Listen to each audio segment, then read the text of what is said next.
it's so moody. Moody music.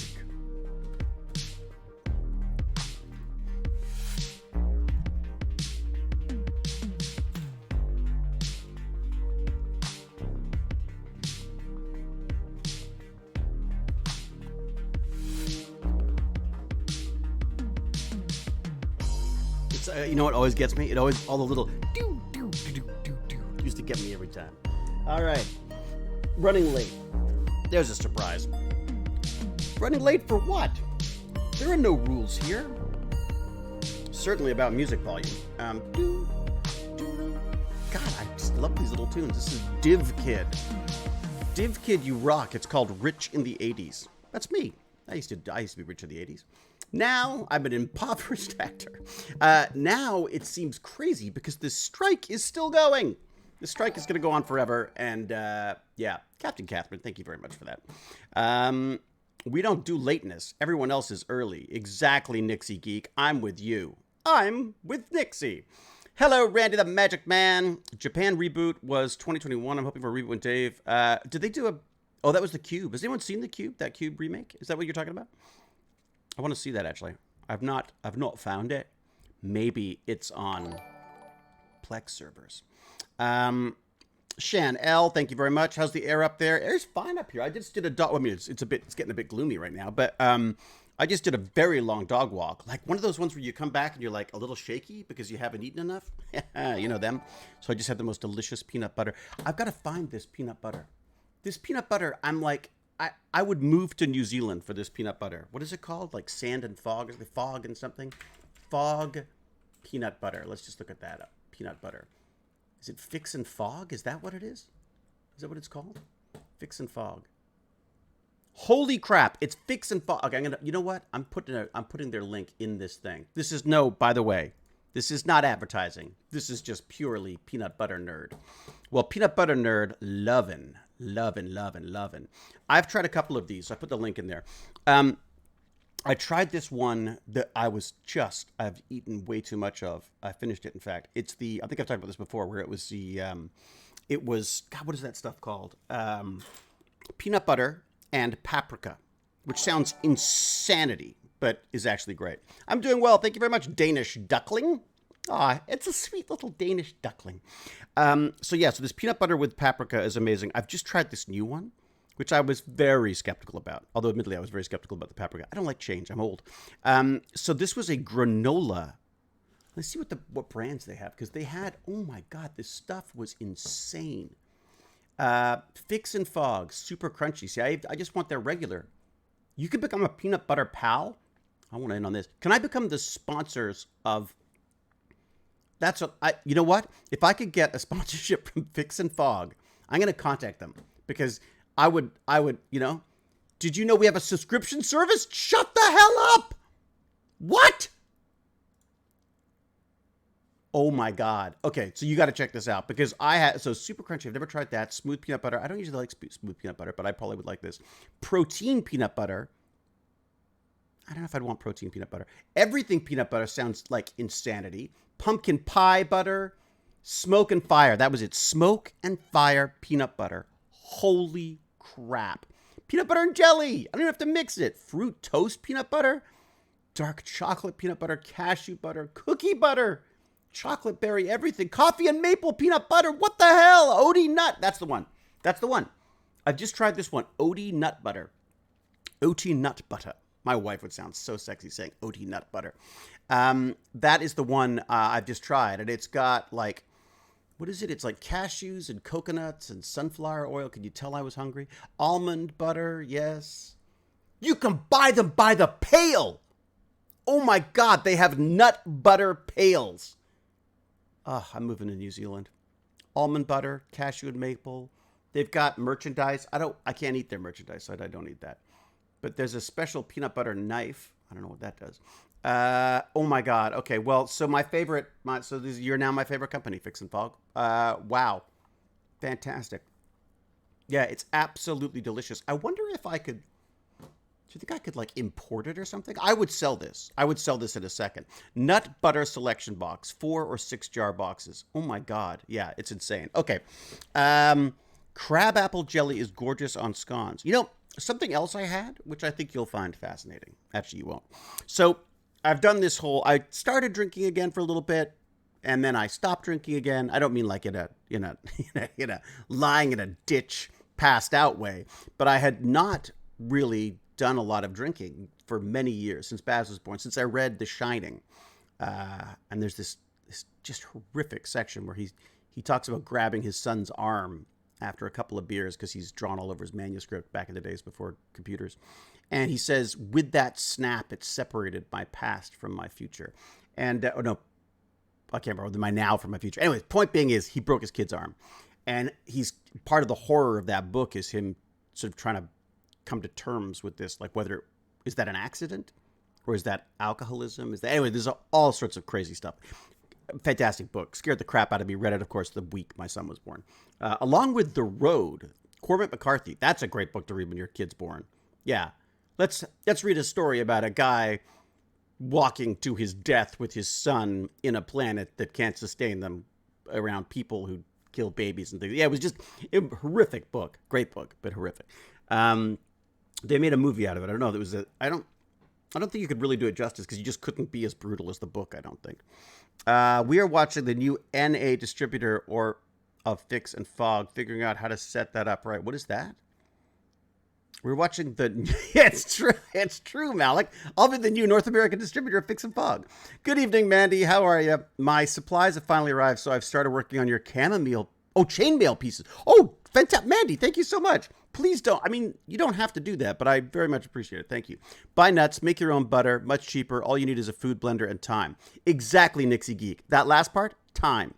Although, I'm thinking business. I've actually got, now I think about it, I had that whole business contest I wanted to do as well. I got to talk to my Mini Empire dude again. He was a lovely guy. But I got to start a business. I was talking to James Gurney today because James got his coin. I don't know if you guys were aware when he blasted everyone with hashtags that he finally got his coin. Was it, James, like 3 years after the fact? Anyway, so he's finally got his coin, and I was like, dude, I gotta start selling these. This is crazy. I bought I only got like 150 of them. I think, well, I've given away a few. I probably have like maybe 150 left, but there were never more than 200 of these things. So I'm trying to figure out what the best way, whether I should sell them individually, whether I should have them as like some mega tier on Patreon, or maybe if you sign up for a year of Patreon or something, maybe there's, I look, I don't know. You give me suggestions. You let me know. The coins are really freaking awesome. Jack, I'll send you one for sure. In about 10 years, like it's how long it takes. Jack, make sure I get your address. I'll get you one. I should get Cal one as well. Cause Cal, Cal should be crying at home if she doesn't get some kind of Hewlett merch.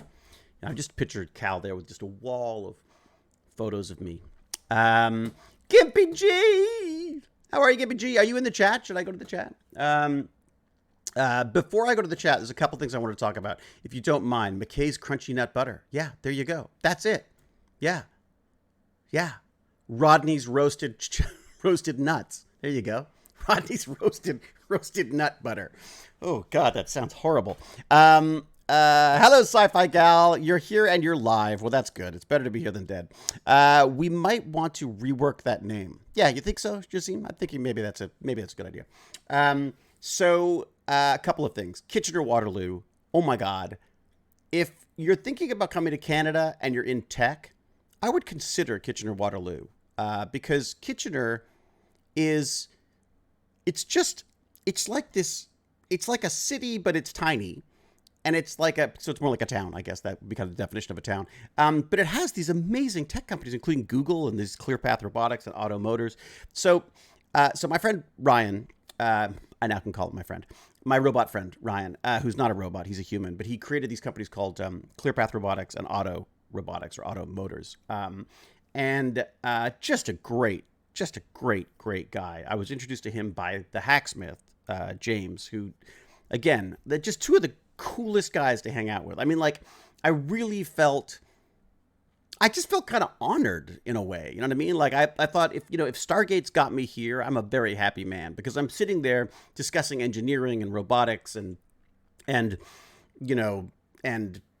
fame and business and all these different elements that come into play when it comes to, making a big company or making a hacksmith company, or as an actor. A little different with actors. But what I loved was the way that Ryan phrased it. He said, like, look, if we're gonna get together, if you're gonna go on social media, may I suggest this? And I loved it because it was very TED Talk. He basically said, look, this is like three stages of engineering getting together and conferring. You've got me, the fake guy, who is the dreaming phase. That's the science fiction, the dreaming phase, where we come up with crazy ideas that then inspire people to go on and create things or become physicists or astrophysicists or just geniuses or just jerks, as the case would be in Mckay. So you've got the dreaming phase. That's me. I'm the dreaming phase. I like that. It works for me. I feel a bit dreamy. Then there's the prototyping phase, which is the sort of the crazed inventor who makes these insane attempts at making real what has yet to be real.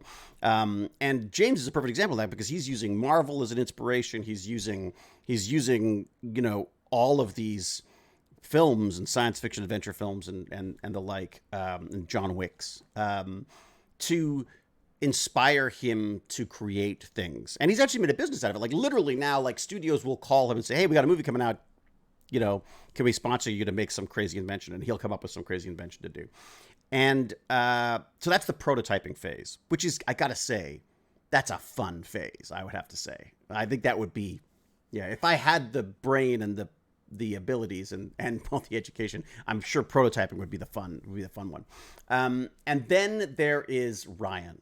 And Ryan is talking about make it real. This is the guy who makes it day to day. This is the guy who turns these crazy tech ideas that were dreams, became crazy prototypes, and then they become a business and they become a part of day-to-day world of robotics. And this guy has gone from making these sort of one-off crazy research robots, which he is still doing with ClearPath Robotics, these amazing systems that he uses to sort of custom. You can have all these amazing custom systems that he's got.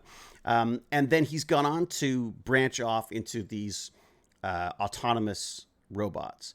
And it was extraordinary. You are standing in a giant hangar-like space as these robots of various different shapes and sizes, including whole forklifts carrying, almost a ton of equipment and stuff, or just rocks, as the case may be, because they're testing them. These things just come whizzing by, and there's no concern for your safety. That sounds wrong. There's no, they could care less.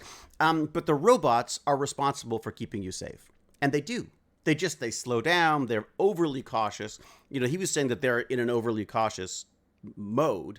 Once you're in a real industrial setting where there are very clear rules and places that people and humans don't mix, that they can move a lot faster. But this is just set on like don't kill anybody mode.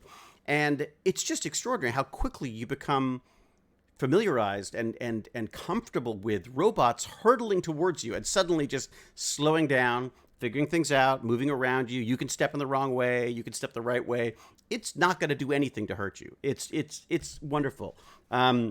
He says it's a bit creepy at night if it's all the lights are off and the robots are driving around. He says that gets a little creepy. But these things are like I don't just play a coward on television. I am a coward in life as well. And as a result, I am not stepping out in front of anything that I don't trust. And these things were just amazing. From the cute little ones running around. They also put googly eyes on all of them, which really helps, I think. So just put googly eyes on everything. That makes things better.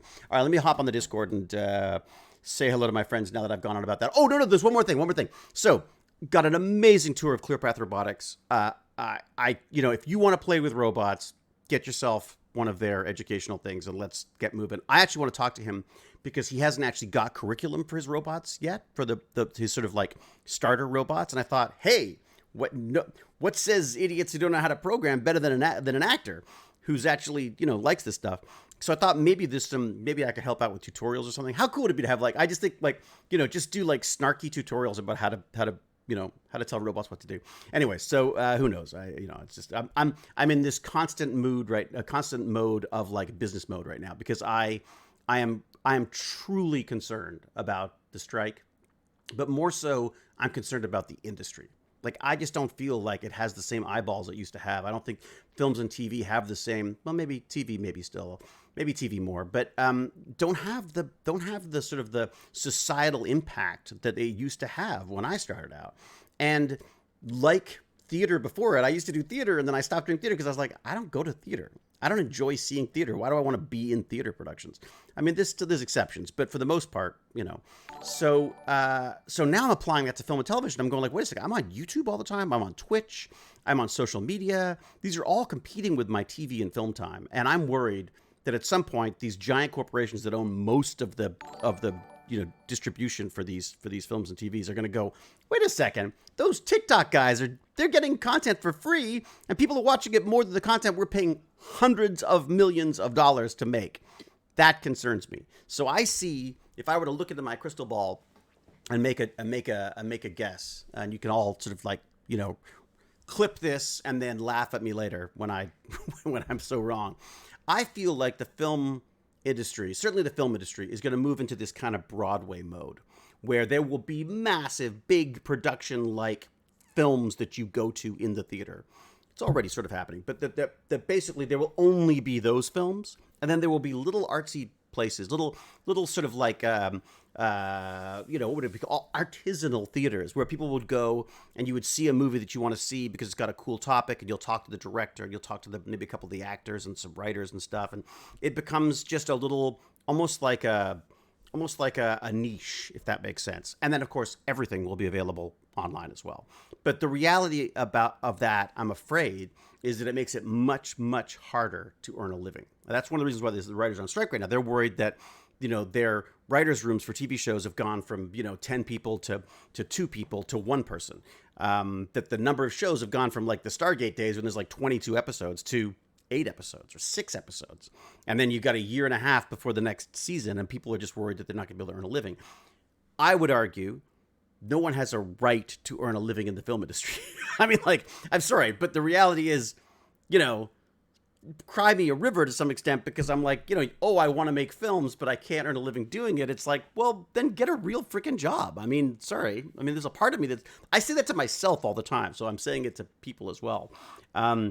It does concern me a little bit that, I'm worried, I know that's not the case for everyone, but I'm worried that there is a Luddite attack the looms approach to technology in the film industry right now, where they're talking about like, excuse my language, shitty scripts being spat out by AI. And I say, okay, well, first off, there's a lot of shitty scripts that are pumped out by humans. And secondly, they're shitty now. But of all the Stargate people here know how this rolls, because you saw that Stargate AI script thing. That was difficult to follow. And that was, what, a year or 2 ago? Well, now you can type those same prompts into frickin' ChatGPT and get a really fun little Mckay story out of it. So things are changing rapidly. So I just, while I don't want to take people's jobs away from them and such, but I think the reality has to be that we have to start using this technology as the tool it is and figure out how to earn a living with it. So, and I worry. I've had this discussion with actors before where, some young actors are saying like, well, I'm male, I'm white, I'm straight. There's no jobs for me in the industry. And I go, why did you ever think there was going to be a job for you in the industry? Because the reality is it's an industry that entirely deals with how you look. And if you've got the look that they want for their show, then you'll get hired. And talent is often second to that. And if now the look is not blonde-haired, blue-eyed, white, straight guy, then you got to figure something else out. I mean, I got to figure something else out. Someone else got to figure something. I mean, like, I feel like this, I don't think you can get outraged about that stuff. You have to look for the opportunities where they are, and you have to figure out how to change with the times. If you can't get mad at an industry from changing from a myopic approach to blonde hair and blue eyes and white actors to suddenly getting all freaked out about things going woke because they're hiring other colored people or other colors of people or different sexes or whatever the deal is. I mean, you can't get mad at that, because the reality is it's the film industry. It's just trying to sell you stuff, and if that's what's selling, or that's what they want to sell, or that's what people want to see, then that's what they're going to hire. So Figure it out. I mean, no, the reality is, I feel kind of guilty saying this because the reality for me, it's fantastic. I just play old, white, inappropriate jerks. I always have, and there's even more of those roles now. So but again, it's a niche. I guess it's a niche, and we'll see if it actually earns a living for me or not. But the reality is, I worry that there's this sense of entitlement, or that there's like a, I guess because they call it a business, it's a business. But the reality is that it's a business based on passion, based on something that you really, really want to do. And I don't think people should. It feels very privileged somehow to be saying, it's our right to do what we used to do and keep getting paid huge amounts of money for it, no matter what happens in the business. And I know this is an incredibly unpopular take on this. And who knows? I'll eat my hat later, perhaps, because I maybe I'll rail against the other side of it at some point. But I do think people should earn a living. That's great. I mean, of course. I just worry that there's people struggling to earn a living doing jobs that they frickin' hate. I find it very, very hard to feel sorry for people who are struggling to do jobs that they love in an industry that that they've chosen to be in. Like the vast majority of people in the world are just working to survive. Not picking and choosing what they want to do. They're literally doing anything they can to feed themselves and their family. So I feel like that that seems a little more important than whether people are feeling fulfilled and that they've got enough writers for their writers' room, no matter how badly the film industry might be doing at the time. So anyways, that's my take on that. I will now move to the Discord and get yelled at by someone, I'm sure. Yes, let's go to the Discord. Nope, wrong Discord. Who's in there? Oh my God, it's packed. It's packed in there. Hey, wait a sec. Hello, lads. How are ya? Hello. How goes Vibe Pop? Hello, Gimpy G. Hello. Can you hear me? I can indeed. I'm sorry, I was nattering on, but I just wanted to cover my bases. But I do want to talk about the museum as well. Gimpy G, you there? Hello, I'm finally back. How are you, buddy? Very good. How about you guys? Very good. Do you have anything you need to share with us? Do you have any stories, or is there anything that you're allowed to share yet? Let me think. I'm being interviewed by Charlie next week for a good news story. Oh, really? Oh, yeah. He started doing this good news thing. I thought that was great. Yeah, and now I'm going to be the feature of one. Sweet. And Charlie being? Oh, Moist Critical. Moist Critical. Or Penguin Zero. Yeah. Holy crap. Like, that's gonna... Have you got your domain name and everything sorted out? Have you got all that? Yep.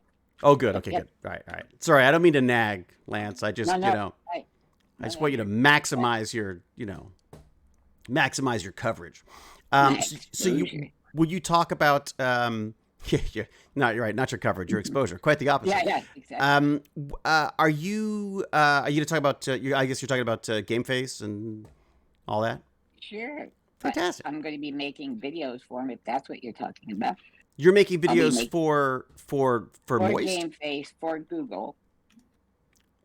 That's what I thought you were going to talk about. I'm going to make tutorials for them on using Game Face or best utilizing it.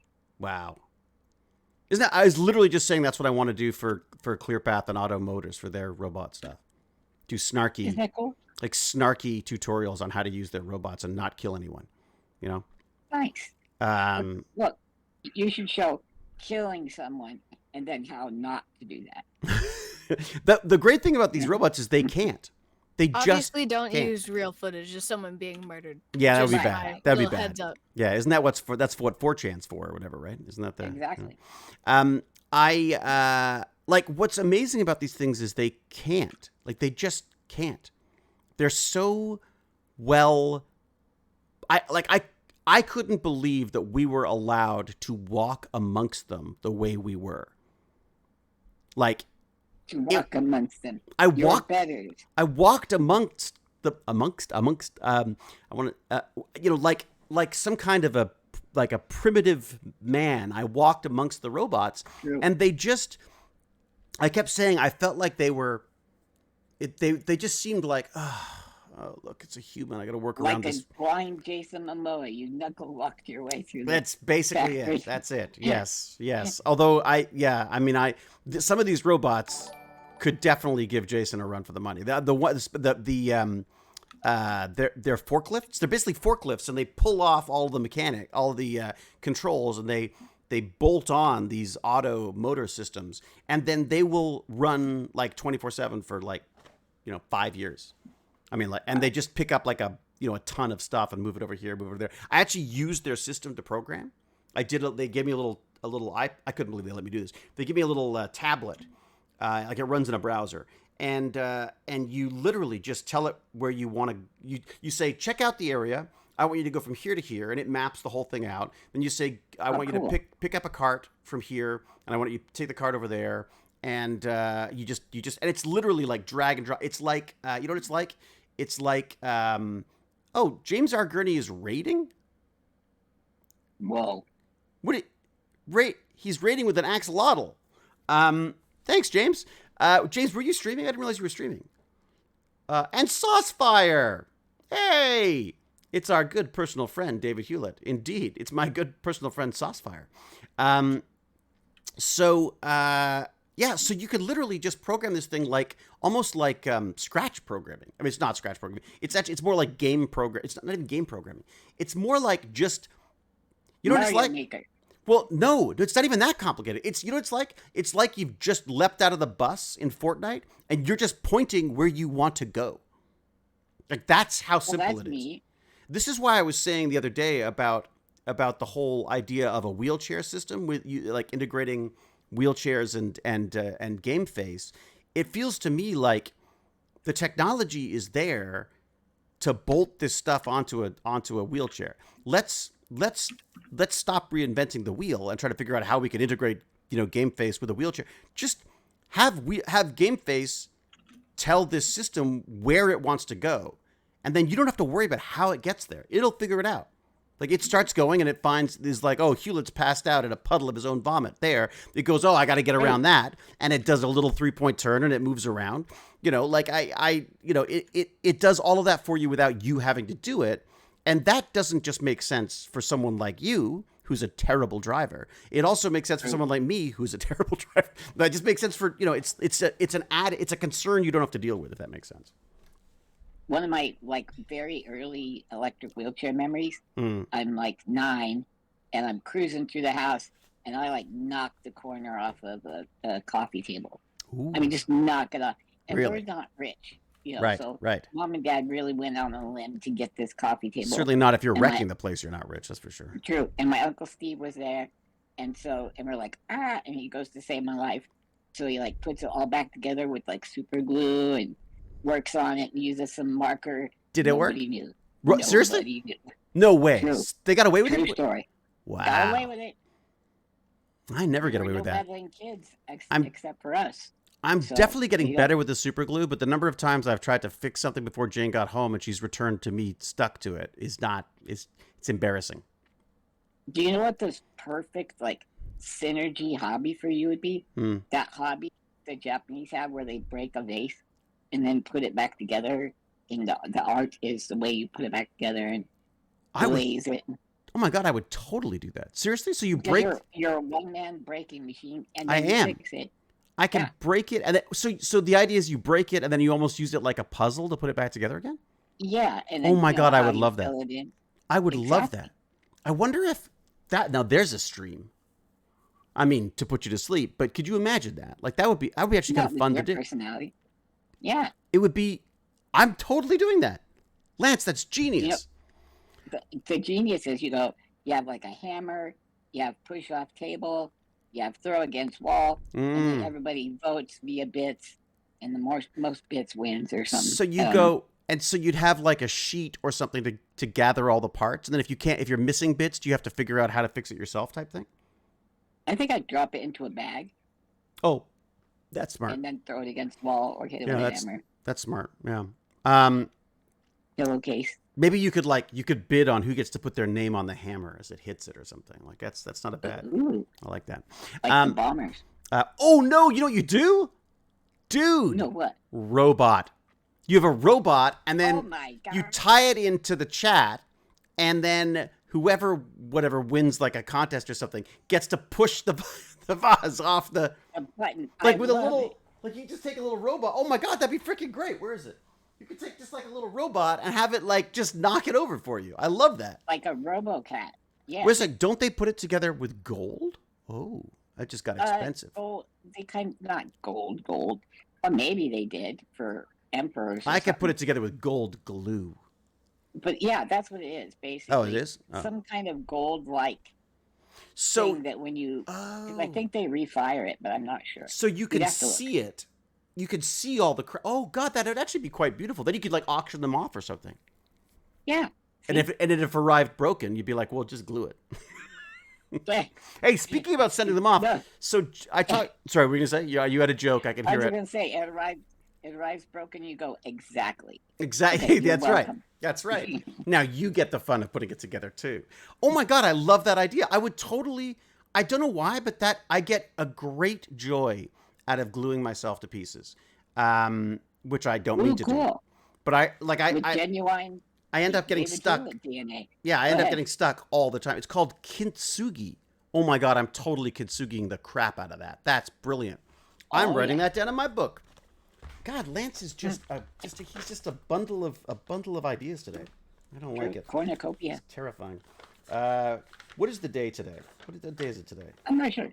I have another idea because I heard you stopped yourself on the drinking story, but you said Oh, about did I? all Yeah, these, yeah, yeah. like- I stopped drinking, but oh yeah, I'll tell you that. Yeah, go. I'll tell you that in a yeah, second. okay, and then you said all these books that you read that like terrified you about messing up your child, Mm-hmm. and so just why don't you read Rosemary's Baby, Children of the Corn? You get those two in. I That haven't will read. counter those other two. Oh, really? Because I have not read. I've not read Children of the Corn. I haven't even. That's a movie I've wanted to see too. Actually, was the movie any good? You know what? I was 15 when I watched it. Yeah. 16. So I don't know. I watched another one the other night. I watched I now that I'm back. So I was staying in the hotel, and don't tell anyone. This is how much of a coward I am. It's like I say, I don't just play them on TV. I was staying in this old hotel called the Wappler. So I don't know. It's this Kitchener downtown. It's like this is it's like a it's a staple of downtown Kitchener. And I stayed there. There's no parking because when the building was built, there was no parking. They had horses. Like that's how old this place is. Cool. And it's got like a little shining vibe to it. You know what I mean? It's just enough that Cool. that let's just say I lulled myself to sleep, not with my usual Shudder, but with HGTV home renovation shows instead. Because I was like, nice. I don't want to watch the rest of my Korean horror movie by myself in a potentially creepy hotel. Oh. Yeah. So I It's a wimped little out. Creepy. Okay, I see. I wimped out. The hotel's supposed to be haunted. Yes, I don't believe in that because I don't believe in ghosts. But if someone can explain how ghosts exist, I'm all for that. Oh yeah, let me finish a couple of things. I realize I've did a couple things I should talk about. So the first thing was the drinking thing. So quit drinking again. It's just easier. Like I was having the odd drink now and again, trying to incorporate it back in as sort of like a social thing. It's just a pain in the ass. It's a pain in the ass. I don't feel good. I struggle. I think too much about it, if that makes sense. So I just decided, you know what? It's easier instead of just trying to not drink my face off, which I don't generally do anyways now. But, instead of worrying about how many drinks I'm going to have or not have, just don't have any. It was just easier. And plus it causes cancer now, they say. So all right, so I'm out. Which again, I don't like people. I don't trust anybody who does not trust. I don't like people who don't drink. So I've joined a group that I don't even like. You know what I mean? Like I was one of those guys who's like, yeah, you don't drink, then you're no friend of mine, mister. Let me just go over here and pass out. So I thought I was so exactly. I thought I was so cool. Anyway, so now I don't drink. But as a result, I'm back on my mission to try to find like a good mocktail. Like I want a good drink that I drink and it makes me feel. I mean, I really would like something that made me feel exactly like alcohol without making. They're doing these studies and trying to create these drinks where you can drink like one drink and it's the equivalent of 2 drinks, but it doesn't compound. Like you just pee it out if there's Gotcha. like that's the goal. But I had this drink the other night. I don't know what it was called, but it was, get this, it was ginger beer, some soda, and fermented jalapeno juice. And I'm telling you, it was one spicy meatball. Let me tell you that. It was, Baz couldn't drink it. I would imagine, yeah. He didn't like it. He wimped out. And I was like, I love it. And I suddenly went, wait a second. I imagine there's trace amounts of alcohol in it, but it has that fermented. Who was that? What just happened there? Something just popped up. Who just did something nice? I can't see it on my screen for some reason. Well, whoever just did something nice, thank you so much. Because I can't see it. Is Queen Mischief just followed. Hello, Queen Mischief. Anyways, so the thing was, it was this fermented jalapeno. So it had a spiciness to it, like a real spicy that worked with the ginger, which was also delicious. We should talk to Q about this, actually. He's a big drink guy. He knows his drinks. Yeah. And I suddenly thought, wait a second. Wasn't there something about like, didn't spicy food elevate levels of things in your brain? Like, doesn't it have like I don't want to say it gets you high, but it can sort of, it can mess around with your head a little bit. And I thought, well, wait a second, maybe there's something there. Maybe there's a way of like, sort of like extracting what you need from spicy peppers and infusing drinks with that. So you get this feeling like you're drinking something that's got a to it, you know? Anyways, the first and only drink I've had that I went, whoa, that feels like a drink. You know what I mean? So to me, it sounds like you had to add a little bit of that ass flavor that the alcohol has. Is that what I guess? So you're like, I need some of that bitter flavor. Maybe, yeah. Well, really strikes me. Yeah, I mean, someone was just, who's this? Sci-fi guy was saying seed lip, but I didn't like the seed lip stuff. It didn't really work for me.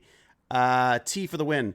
I'm British to the core. I drink about 30 mugs of tea a day. Nixie Geek, I'm a huge tea fan, but I drink tea in the morning and then coffee for the rest of the time, and I've had a lot of them today, as you can probably tell by my energy. But I enjoy a lovely breakfast brewed from leaves. Exactly. I do Yorkshire Gold. That's the tea that I like. Do you have a tea? Do you drink tea, Gimpy? I drink green tea. It's just Arizona green tea. Apparently, it's really good. Honey. Wait a second. Arizona green tea's a freaking pop drink. That's not tea. Whatever. What? You're drinking? My sister will make like Lipton tea she puts it in a jar. That's it. And puts it outside, and then lets it bake in the sun, and then like an hour later, it's tea. Huh. Okay. No, that's iced tea. Arizona iced tea is like drinking a freaking Coca-Cola. It's just rotting your insides from the inside out. Workers introduced some nice flavored teas, but I never thought existed. You know what they had at the ClearPath Robotics place? No, it was Auto. It was Auto Motors. I went into there, of course, because the first, where does Hewlett go first every time? The kitchen. So I went to the kitchen, and there was a tea robot. Which they don't make, but I say that before I say it also wasn't working.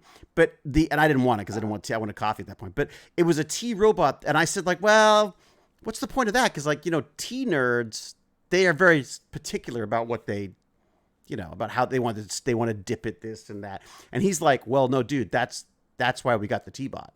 Because this thing will literally, you can program it within an inch of its life to do exactly what you want, and certain percentages of different types of teas together to mix together and brew times. And yeah, so I thought that was kind of cool. Anyways. That reminds me of Breaking Bad. Remember that meth scientist who actually was really like to make coffee, or was it tea? Yeah. I can't remember. I am the one who knocks. Yeah, I remember that. Yeah. And serves you a perfectly brewed tea. Exactly. They sort of bonded over how their coffee was made. They had special filters, and I loved that. I thought that was cute. God, that was a good show. That was such a good show. Oh, so good. Have you done Better Call Saul? I haven't done that yet. I did. Yeah? Is it as good? It's quite good. Not as good. It didn't. I actually learned how to tie for prom for using Saul. So What? Shut the front Wait. door. Seriously? You learned how to tie a tie from Saul? yep. Oh, dude, that is. Fantastic. Oh my God, you're the coolest person I've ever met. That is That no way. Well, no offense, but Joe Strechet? Joe Joe Strechet? Strechet. Yeah. Did you is talk the to Joe, by the coolest way? person anybody's ever met. I have. Oh, good. I'm so glad. I'm sorry I But couldn't. I just. Vipup Yeah. is like second. All right. Go ahead. Yeah. Right. By the time Vipup is Joe's age, he'll be the coolest. There. Yeah. There you go. Oh, Maybe yeah. that's- Easy. Easy. So he Joe goes to Strechet, are we prom. gonna have him? We're gonna talk to him at some point. I hope so, because Yeah. I am 53% cooler just having spoken to him. Yeah. He's just such You a. must be like 80-90%. He's the cooler best. He's just great. Just knowing him. What did you He discuss? called me brother, dude. I know he calls me brother. Shut up. How many brothers can a Shut guy have? I'm calling him on that. Look, how many brothers you got? So did you talk because did you talk about consulting and stuff? Was that your? Yes. Oh, good. Yeah, that Okay, was, good. was really I'm nice. glad. Good. Because he's the guy. Apparently, I'm just one of all of us who have disabilities feel like you need to do it for free because reasons, and we don't know why.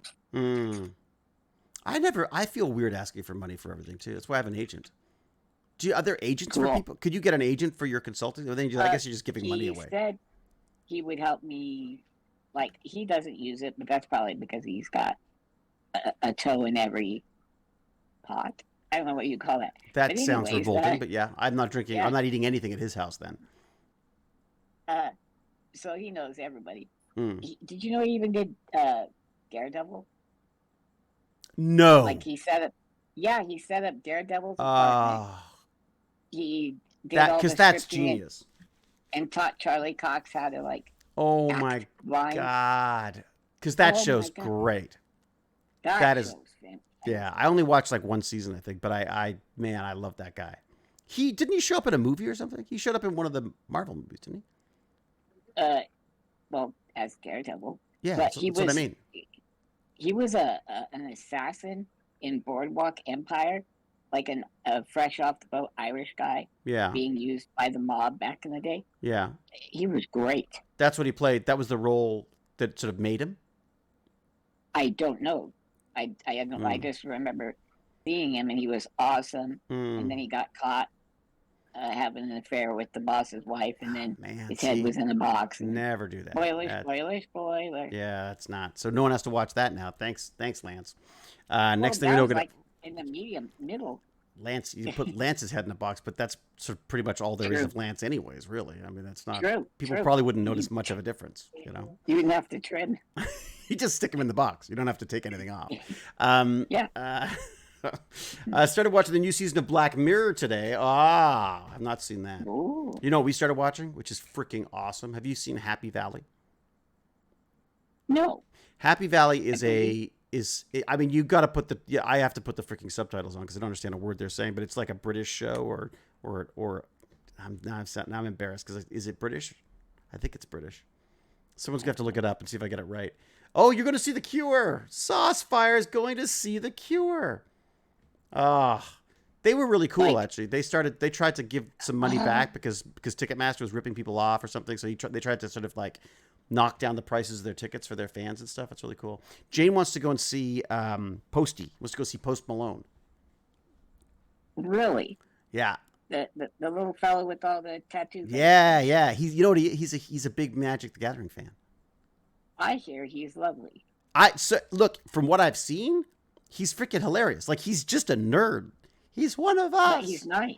Like a nice nerd. That's what I mean. Like, he's just like, like he just seems, well, if you watch him on like Game Nights, which is the Game Nights, which is the Magic the Gathering show. But I'm out. I can't bear it. Have you seen those ugly freaking Lord of the Rings cards that they're putting out?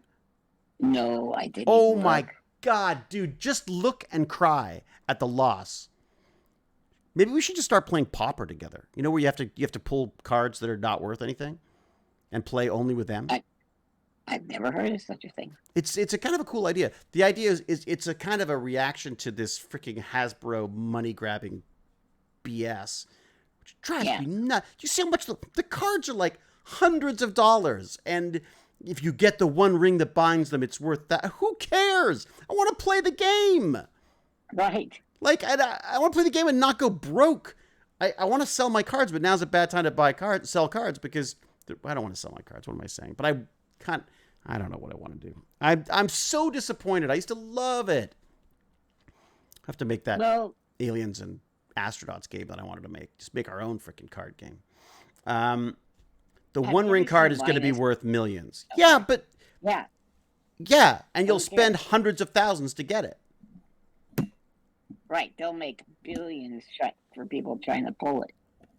Well, that's what I mean. Like Baz has said, like, why don't we go and buy $100,000 worth of the cards, and then hope to pull the ring? And I said, that's exactly what they want you to do. That's right. That's exactly the kind of, you know what you should do? Counterfeit it. that's what you should do is sell knockoffs. Okay, I have to talk about one more thing because you'll be interested in this too, Lance. Because it pertains. Is that what's the word? Pertains. Pertains. That's it. It pertains to our little escape room ventures. So I went and talked to the folks at the museum in Kitchener-Waterloo, and this is this amazing, like, steam. So you walk into this place, and it is a giant department store from like the 1940s, and they've cut a square out of each floor all the way up. So there's this amazing, like, open space that you walk into. And each floor has different, like, exhibits, whether they're art exhibits or they're interactive exhibits. It's like a science center and an art gallery all rolled into one. And the basement is the underground studio makerspace. It's awesome. I said to Jane, I was like, I wish I wasn't so far away from Kitchener. Anyways, and the people who run this place are just like the loveliest. Anyways, so I, of course, have been talking to them and saying, like, hey, maybe we can, they've got all these facilities. And I thought, well, maybe we could do some escape room stuff there and try some stuff out and get the ball rolling on some escape room learning stuff. And they seem quite excited about it. I talked to the CEO, who's this kind of visionary, cool guy called David, who runs the place. I was hoping his name would be Butch. Butch. But go ahead. Yeah, we'll call him Butch. So Butch is there, and he was responsible for reinventing this place and putting it on the map, basically. And he's got this wonderful team that works there. And so he's going to talk to he said this cool thing to me. He said, well, how big do you want this thing to go? And I am very skeptical. When people say things like that to me, I think film industry, where they're like, okay, kid, how big you want to be? You know what I mean? Like, it's like, it's all bullshit. It's all bull crap. So, but he said it to me in this way that it's the first time I've heard this, because I guess it didn't pertain to the film industry. He said, what is your idea of the scale of this? He said, are we doing things at the museum, or are we doing things at a larger scale? And I said, if you want to hear my sad little fantasy, is that this starts with a few little projects at the museum while we work on a national approach that then turns into an international approach. And then along with school plays every year, people will put on escape rooms as well, because it'll just become part of the educational norm. Like, we're hacking education to try to do stuff. I'll send you the little blurb I sent him, because he said, look, can you just write down like a couple of sentences or something just to get so when I go and talk to the board, I can talk to them about it. But the board is like, fancy corporate people and university heads and all that kind of stuff. So he's gonna sort of run it by them and see what he thinks. He says that if I want to go big, that they'd probably want to approach like, government funds and all that kind of stuff. But this guy's they're about to expand to another building. And he's like, well, do you think could there be escape room stuff in there? I'm like, oh my God, yes. And I said, just put a cot in the corner. I'll just sleep there. Anyways, so that was, so a great meeting there. And it's like I said, worst comes to the worst right now. We've got an amazing place with amazing people to start putting together some ideas. You know, like we're talking about maybe doing like some kind of an escape box, and we should talk to Randy the Magic Man about this stuff as well, because he's done all this stuff before. I just want to make sure that we know what we're doing before we start bringing people in to do stuff. Is my reticence. Right. But once we talk to them about it, I'd love to. I was saying that I think we need to educate people, because I think when people think of escape rooms, they think of a room that they can't get out of. Right? I mean, that like people don't do it. Just think like, well, oh great, we get locked in a room, we have to figure out how to get out. Whatever, boring. But I was like, look, this is like this is an opportunity to bring together multiple individual passions. Like kids can all have different interests that we can figure out how to put into one project that they all work together on. And not only that, right. that it can also tie into curriculum at the same time. And I just feel like this is gamified learning. This is like real world video game crap. This is fun stuff. It's not like, Right. To avoid a nuclear meltdown, what is 4 divided by 1? I mean, like, it's not, like, it's not that those terrible trying to gamify by adults. Right. You know what I mean? So luckily I'm not an adult. Right. So, and we're allowing them to make the game. So and that's it. They bring, yeah. I was listening to this podcast the other day, and this guy said this amazing thing where he said he had a kid and he wanted that kid to, he's like, I got him. I think I'll use my examples instead of his, because I don't know what his was. But it was like, I tried to get him into Taekwondo. I tried to get him into piano and violin and soccer practice and martial arts and after school tutoring in various sciences and stuff, in the hopes of that he would do what I want to do or wanted to do.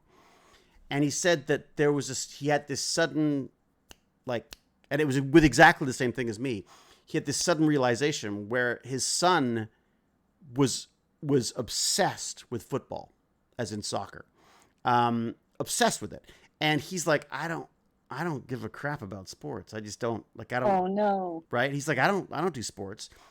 But so what does he do? Well, he lets his son get him into soccer. Right. It's exactly my situation. No offense to Baz, but soccer, it's sports. It's grown men running around kicking a bag around. I don't understand it. A ball around, I guess. Not a bag. That's a whole different sport. But your sports knowledge is like, I don't care. Encyclopedic. It is exactly. Like, I'm literally, you want to talk about disabilities. I have a disability when it comes to sports. I can't play them. I don't generally enjoy watching them. But anyways, so it just seems like too much work. Anyways, so I've been, without meaning to, I guess I've been letting Baz teach me stuff. We'll sit down and watch YouTube videos and he'll explain what the hell they're talking about. Or he'll show me clips and say, this is cool because of this. Or he'll start, he's listening to just people talking about stats.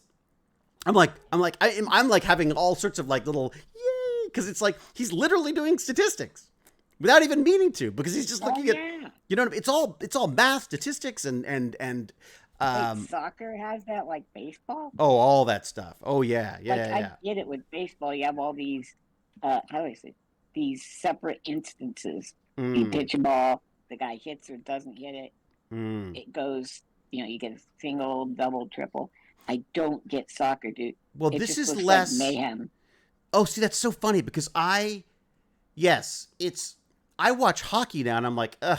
It's just such a small rink, and they're just skating around, hitting things with sticks. I thought of all of them, I thought maybe that would be more fun. But soccer, no, I'm actually beginning to appreciate soccer now because, again, I'm not trying to teach the kids something. The kid's trying to teach me.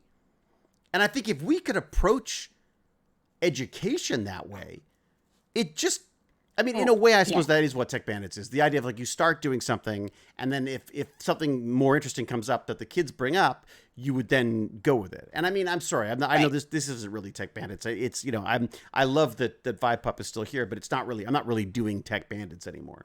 I admit. In the real world, I do Tech Bandits. I forgot I was here. I thought my mic was muted. Oh, you're muted. It's fine. That's right. And I want to talk to Vibe Pup about this at some point because the reality is I feel like, I'm not sure that an online Tech Bandits is needed now. Like, I feel like, if anything, people have had enough time online I feel like, chances are there's better things that they could be spending their time on. I'm obviously going to keep doing Tech Bandits in that I'm still interested in education. I'm still interested in trying to inspire kids of all ages, I suppose, and maybe help out parents and educators and stuff to come up with ideas that would help with this stuff.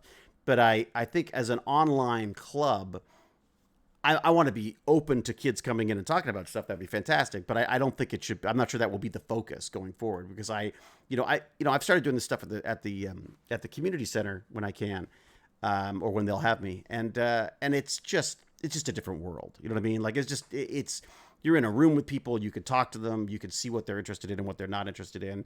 I know I've always said dual screening is fine in Tech Bandits, because what's the point of trying to fight it? But the reality is when you're in the real world doing stuff, it's just obviously we're meant to do that. We're not meant to do chats online. We're meant to do, whatever. Right. And quite often you can't even see the puck. It's true, Dr. Fraud. It's absolutely true. They talked about making the puck a luminous orange color. And of course, if you get yourself, yeah. Well, I think what I was seeing it might have been because the Avalanche were in the playoffs or something. I don't think they should change the color of the puck. No. It's a bit...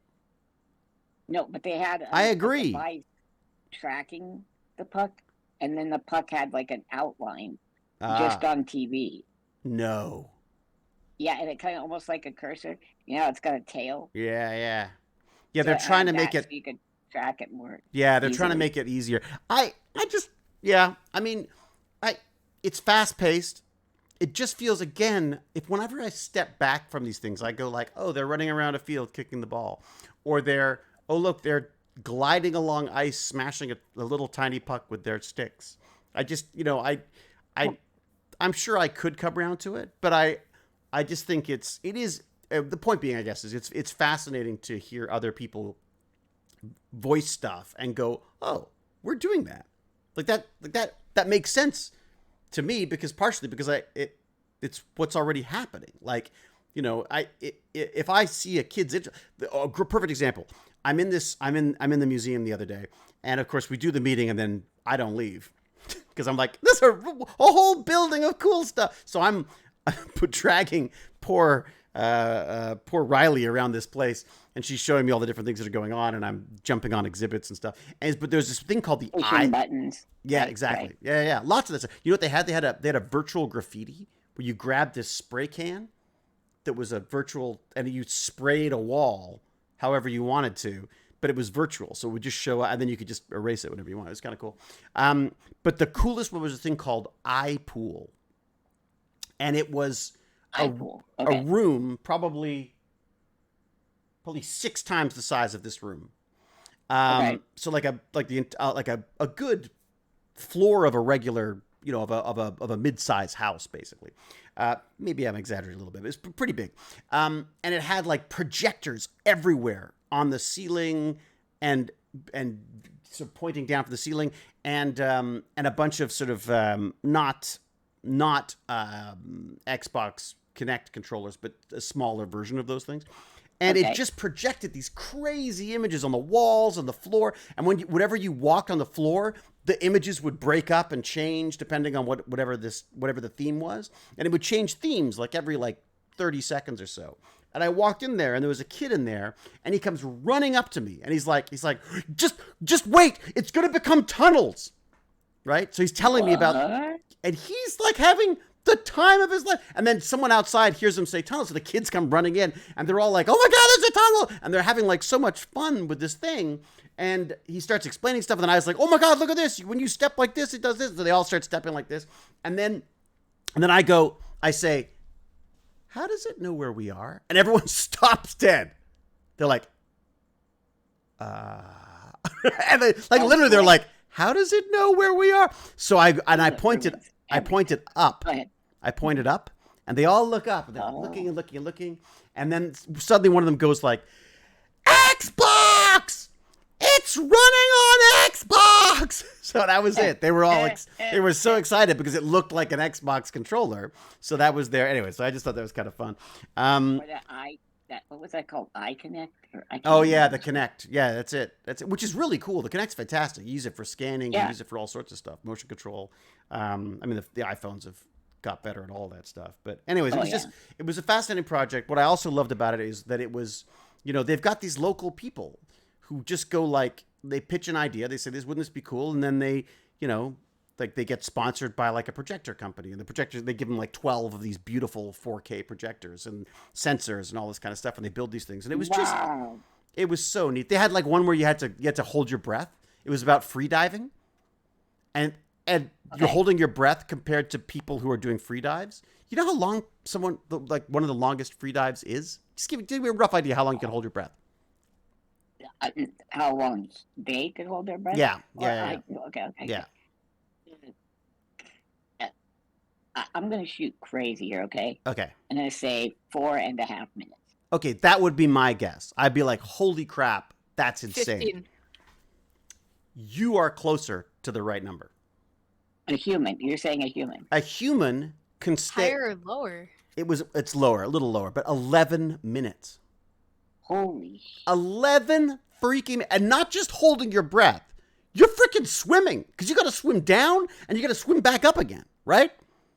Like you got to time Yeah. it such. You're You gotta- exerting yourself. Yeah, you've got to know that you've gone as far as you can go or half as far as you can go because you then got to, and you can't just shoot back up because you pop your eardrums and go crazy and stuff. But isn't that wild? Over 11 minutes. And I was like, okay, so I hold my breath for like a minute and I'm like out, and I'm like ready to pass out. And I was like, how? I want to do that. Like, I don't want to do the free diving, but I want to hold my breath for 11 minutes. And apparently you could train yourself to do that. Isn't that wild? Well, it is. I think certain people that get into it are possibly Insane. genetically You think predisposed. so? I get, yeah, I maybe think, like, okay, bigger lung let's capacity or look at something. Michael Phelps. Yeah, Yeah. Michael Phelps looks like an otherworldly human. He's got hands that Yeah, like yeah. dinner plates. Yeah, they say he say, actually gets half the lactic acid in his muscles that a regular human does doing Huh. exercise. huh. So, or the same amount of exercise. It's incredible. There's definitely, look, I cannot wait for them to do the augmented Olympics. Like, I feel like I want to do the classic old Olympics where no one's allowed to Yep. use or do anything. And then who cares? I don't want to watch that one. I want to watch the one where I want to see. Roid monsters. Yeah, love it. like let's see what the Russians can come up with. You know what I mean? Like let's how did you cheat this time? Only it's not cheating. That'd be great. So you tell me you just want to have like normal Olympics and then just like see how far you can push the human body no Yeah. matter how much. Well, that's what they're doing anyway. Like that's what I mean. Like, it's like like they're professional sport. yeah, like professional sports is basically like no offense, but they're freaks. Like they're basically freaks of Right, nature. They're right. either they got to be really tall if you're doing basketball. You got to be like Michael Phelps. You got to have like the body of a freaking squid or whatever. You know what I mean? Like there's all these things that make them different than other people genetically is what allows them to do so well in these sports. Well, we're at a point now where we can almost start going like, if we tweak that gene, we're gonna have a kid who's gonna win whatever. You know what I mean? Like, and Right, and yep. and I don't believe that people aren't doing that. You know what I mean? Like I don't think they. How do I say this? They will when they get the opportunity for sure. exactly. If it's there. And I'm sure Um, it is. Like I'm sure. Look, you did think you the hold your military breath? isn't? Did I hold my that- breath? Well, I'm assuming they said here to show you how amazing this is. Yeah, I did a Push minute. this button. As I was saying, I did You a minute. did a whole minute. I did a minute, and she was amazed in at that. I your was like, shape? I know exactly. Huh.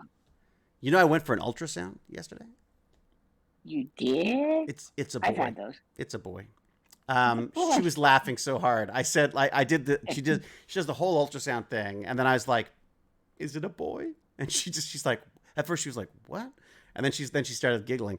And then she just went off on a whole tangent. I couldn't believe she's like, yeah, you've got 5 wives. And I'm like, what? Where are we going with this joke? I don't understand. The joke has gone far beyond. But yeah, they did this full complete ultrasound of all of my stomach and my All of pelvis. your gizzards, huh? The whole gizzards and livers and all sorts of stuff. I'm like, what are you looking for? And they're like, well, I'm anemic apparently.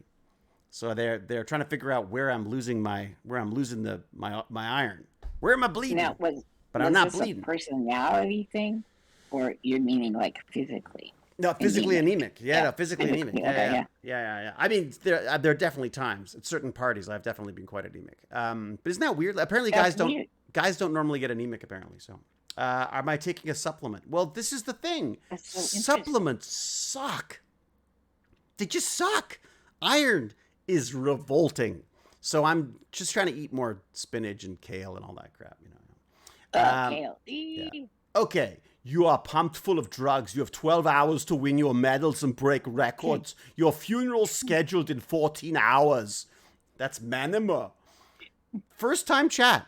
That's their first time chat. And it's a pretty damn good firster. I don't know. That's pretty. Wait, they've got a crown too. And they got a crown. I don't even know what that means.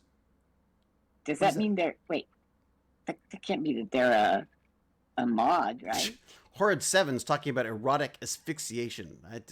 That is a way to die pretty quickly, I'd imagine. David actually met and worked with Carradine. Yeah. So, do you think that's how he died? That you forced him into it? Yeah. Having worked with me, it was what killed him. No, but I mean, because they found him like hanging in a closet or something, didn't they? It was something really creepy. Yeah, no, that's pretty much... I think it was in Taiwan or something. Really? Yeah. You need to drink Guinness for iron. Oh. See, God, I used to love Guinness. See? It is hard really? to... Mr. Or Space did you UK. develop a taste for it? No, I love it. It's like, I used to call it, lunch. Because you just have it was so filling. It was just so filling. Oh, thank you, Wavius. It was so filling that it was like a lunch. It was like a lunch.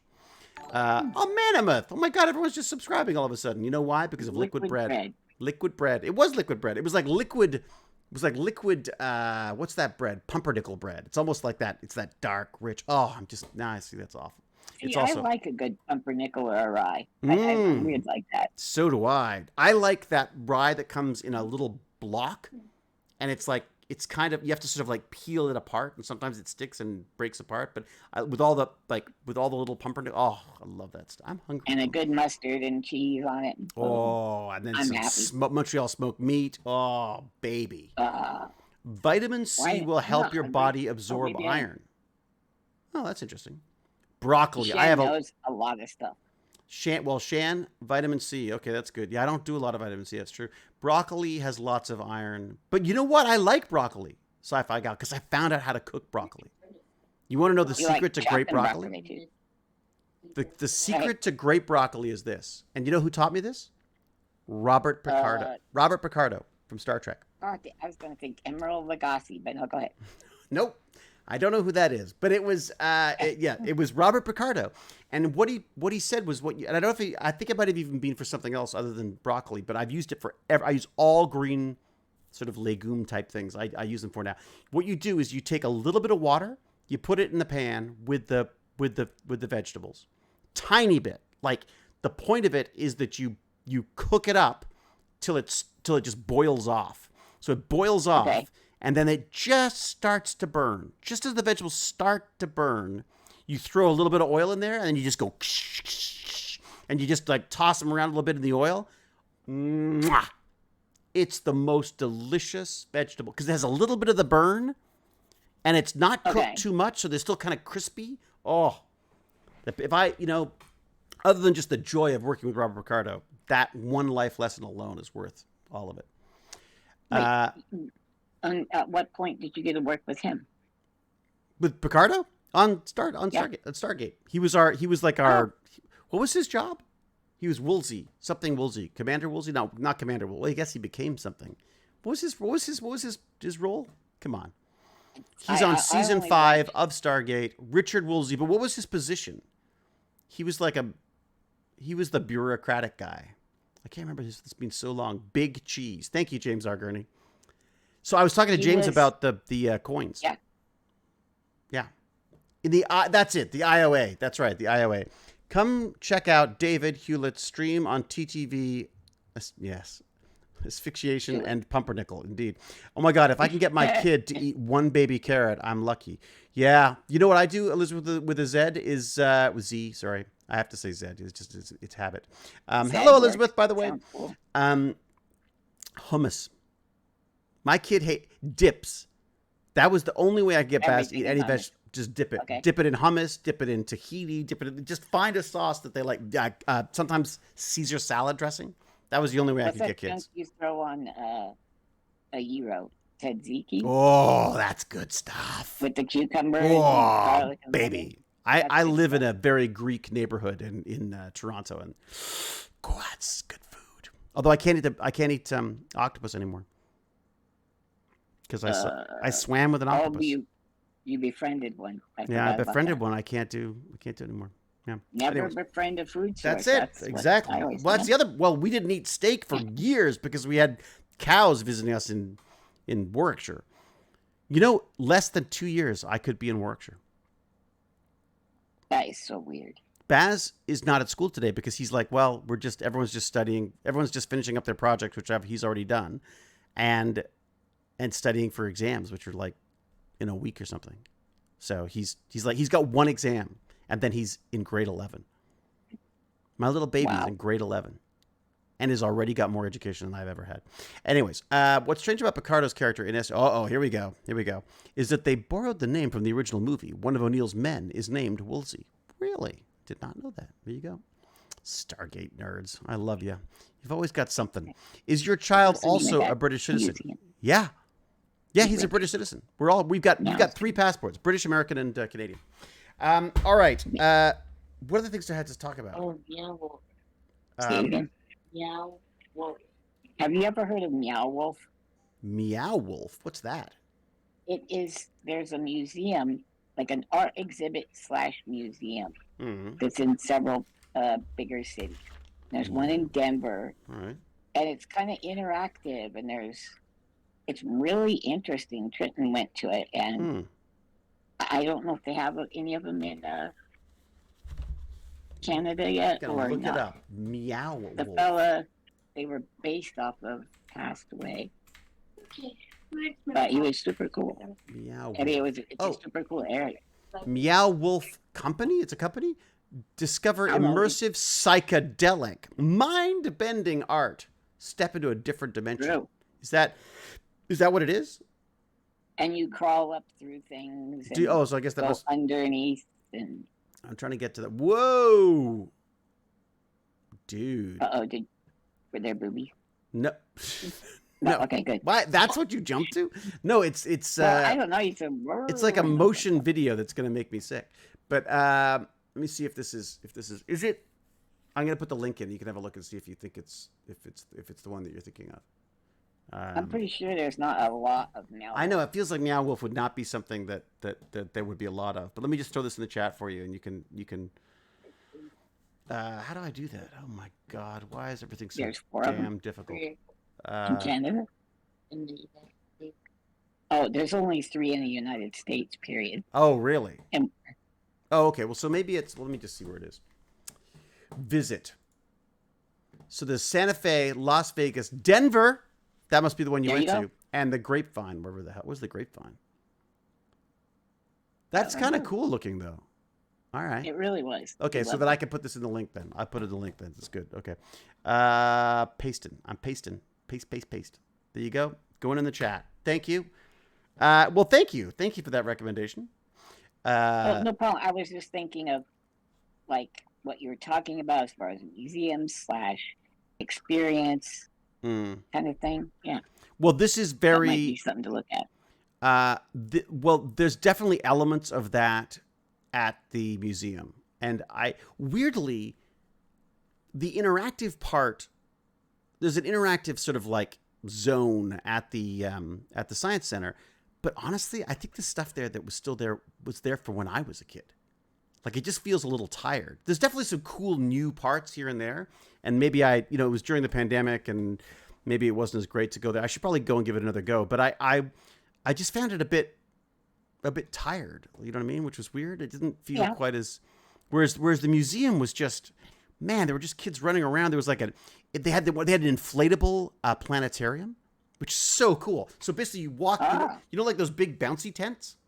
Well, it's like a big bouncy tent, except that it's designed to have a nice dome on it, and they have a projector, and they sort of show you the night sky and stuff. It'd be cool if you could bounce and. Actually, it'd be really cool if you could bounce, and I bet you probably can't. But anyways, but it's literally just like an air-powered planetarium. Like, how cool? You're just like, oh, hey, I got a planetarium in the basement. Have a look. You know, it's just kind of cool. Yeah. What else do I have for you? Okay, so it was that, and there was a couple of email of awesomeness things worth mentioning. One of them. Yeah, another good one. Go on. Yeah, what do you got? No, you go first because I'm gonna look it up. I'm just saying, every week, you're dropping them. Did you like it? You're dropping knowledge bombs, and I like it. It's really cute. My stepmom is always the first person to respond to me.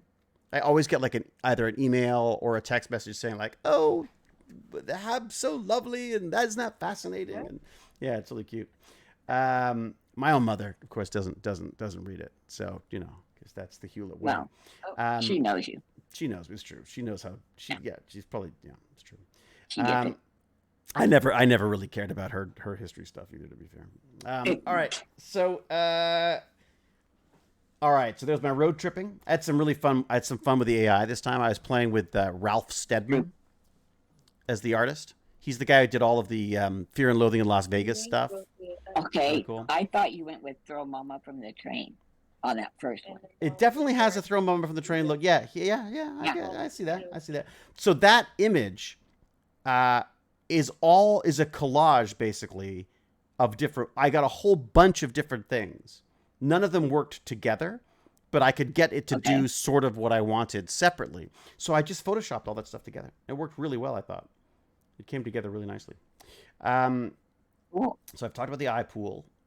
Oh, Vibe Pup. Have you heard of an axolotl? I love those things. Yes, I have. Oh my God, I want an axolotl. It's like freaking How to Train Your Dragon as a pet.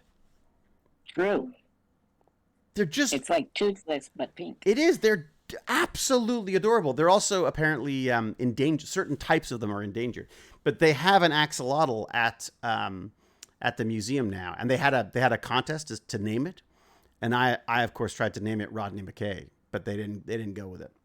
So whatever. So as far as I'm concerned, it's the axolotl that shall not be named. That makes sense. I was going to say it's dead to me, but it's too cute. No, you wouldn't want it to die. It's the cutest thing ever. It's literally a living Pokemon character. I told you to call. That's it. You know, Cool. it's literally a living Pokemon creature. So definitely check out that. Then I did the Clearpath Robotics. Oh my God, the Hacksmith dude. That guy is so cool. He's like, I mean, he's just constantly. You could almost hear his brain going. There's always things going. Like, so we're I think I told you this before. We're in like an entire warehouse of robots and parts, and they're building stuff. And he walks up to a bent piece of metal. There's like 4 of them, like forklift looking things.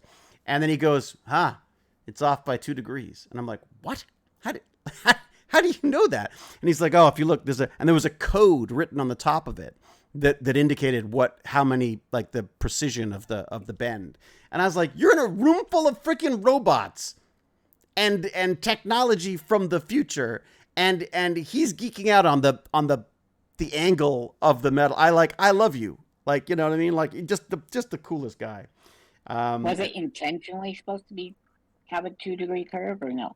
Well, this was it. So one of their clients was having trouble with the what's it called? What do they call the lift? Oh, for God's sake, what is it called? Forklift. With their forklift, with the forklift part of their robot. So they get sent these forklifts, and then they convert them to, and they discovered that what was happening was either the material was bending, or there was some issue with the tolerances need to be pretty small on these things, right? Especially if you've got lots of things lined up. You don't want it picking up, half of 2 pallets and tossing millions of dollars worth of equipment on the floor. So the tolerance has got to be really, really good. And I guess there was They were just checking. I guess they were checking on the tolerance, but it was off by like 0.02 of it. It was amazing. Anyways. And then I think it was Graham who walked me through the process of coding of telling the robots what to do. I thought this was neat. The dust bunnies of life, as I put it. There's a great quote here. I don't even know how to say this creature's name, but it was Enceladus, his body lightning scarred, lies prisoned under all, so runs the tale. O'er him gigantic Etna breathes in fire from crack and seam, and if he haply turn to change his wearied side, Trinacria's isle trembles and moans, and thick fumes mantle heaven. Not a great quote? Sounds like a volcano. Yeah. It is a volcano. That's it. So it's basically it's this Greek mythology as written by Virgil. But he was this Greek character, this 100-armed mythological giant. And apparently the gods trapped him under Mount Etna, and thus that's how they explained, volcanoes and earthquakes and stuff. I just thought that was kind of cool. And then a 100-armed creature later escapes and becomes Harvey Weinstein. There you go. That's it. Incredible. Wow, that was a reach. I mean, pardon the pun, but you got pretty far from that. So it worked. So why do I mention this Greek mythological creature?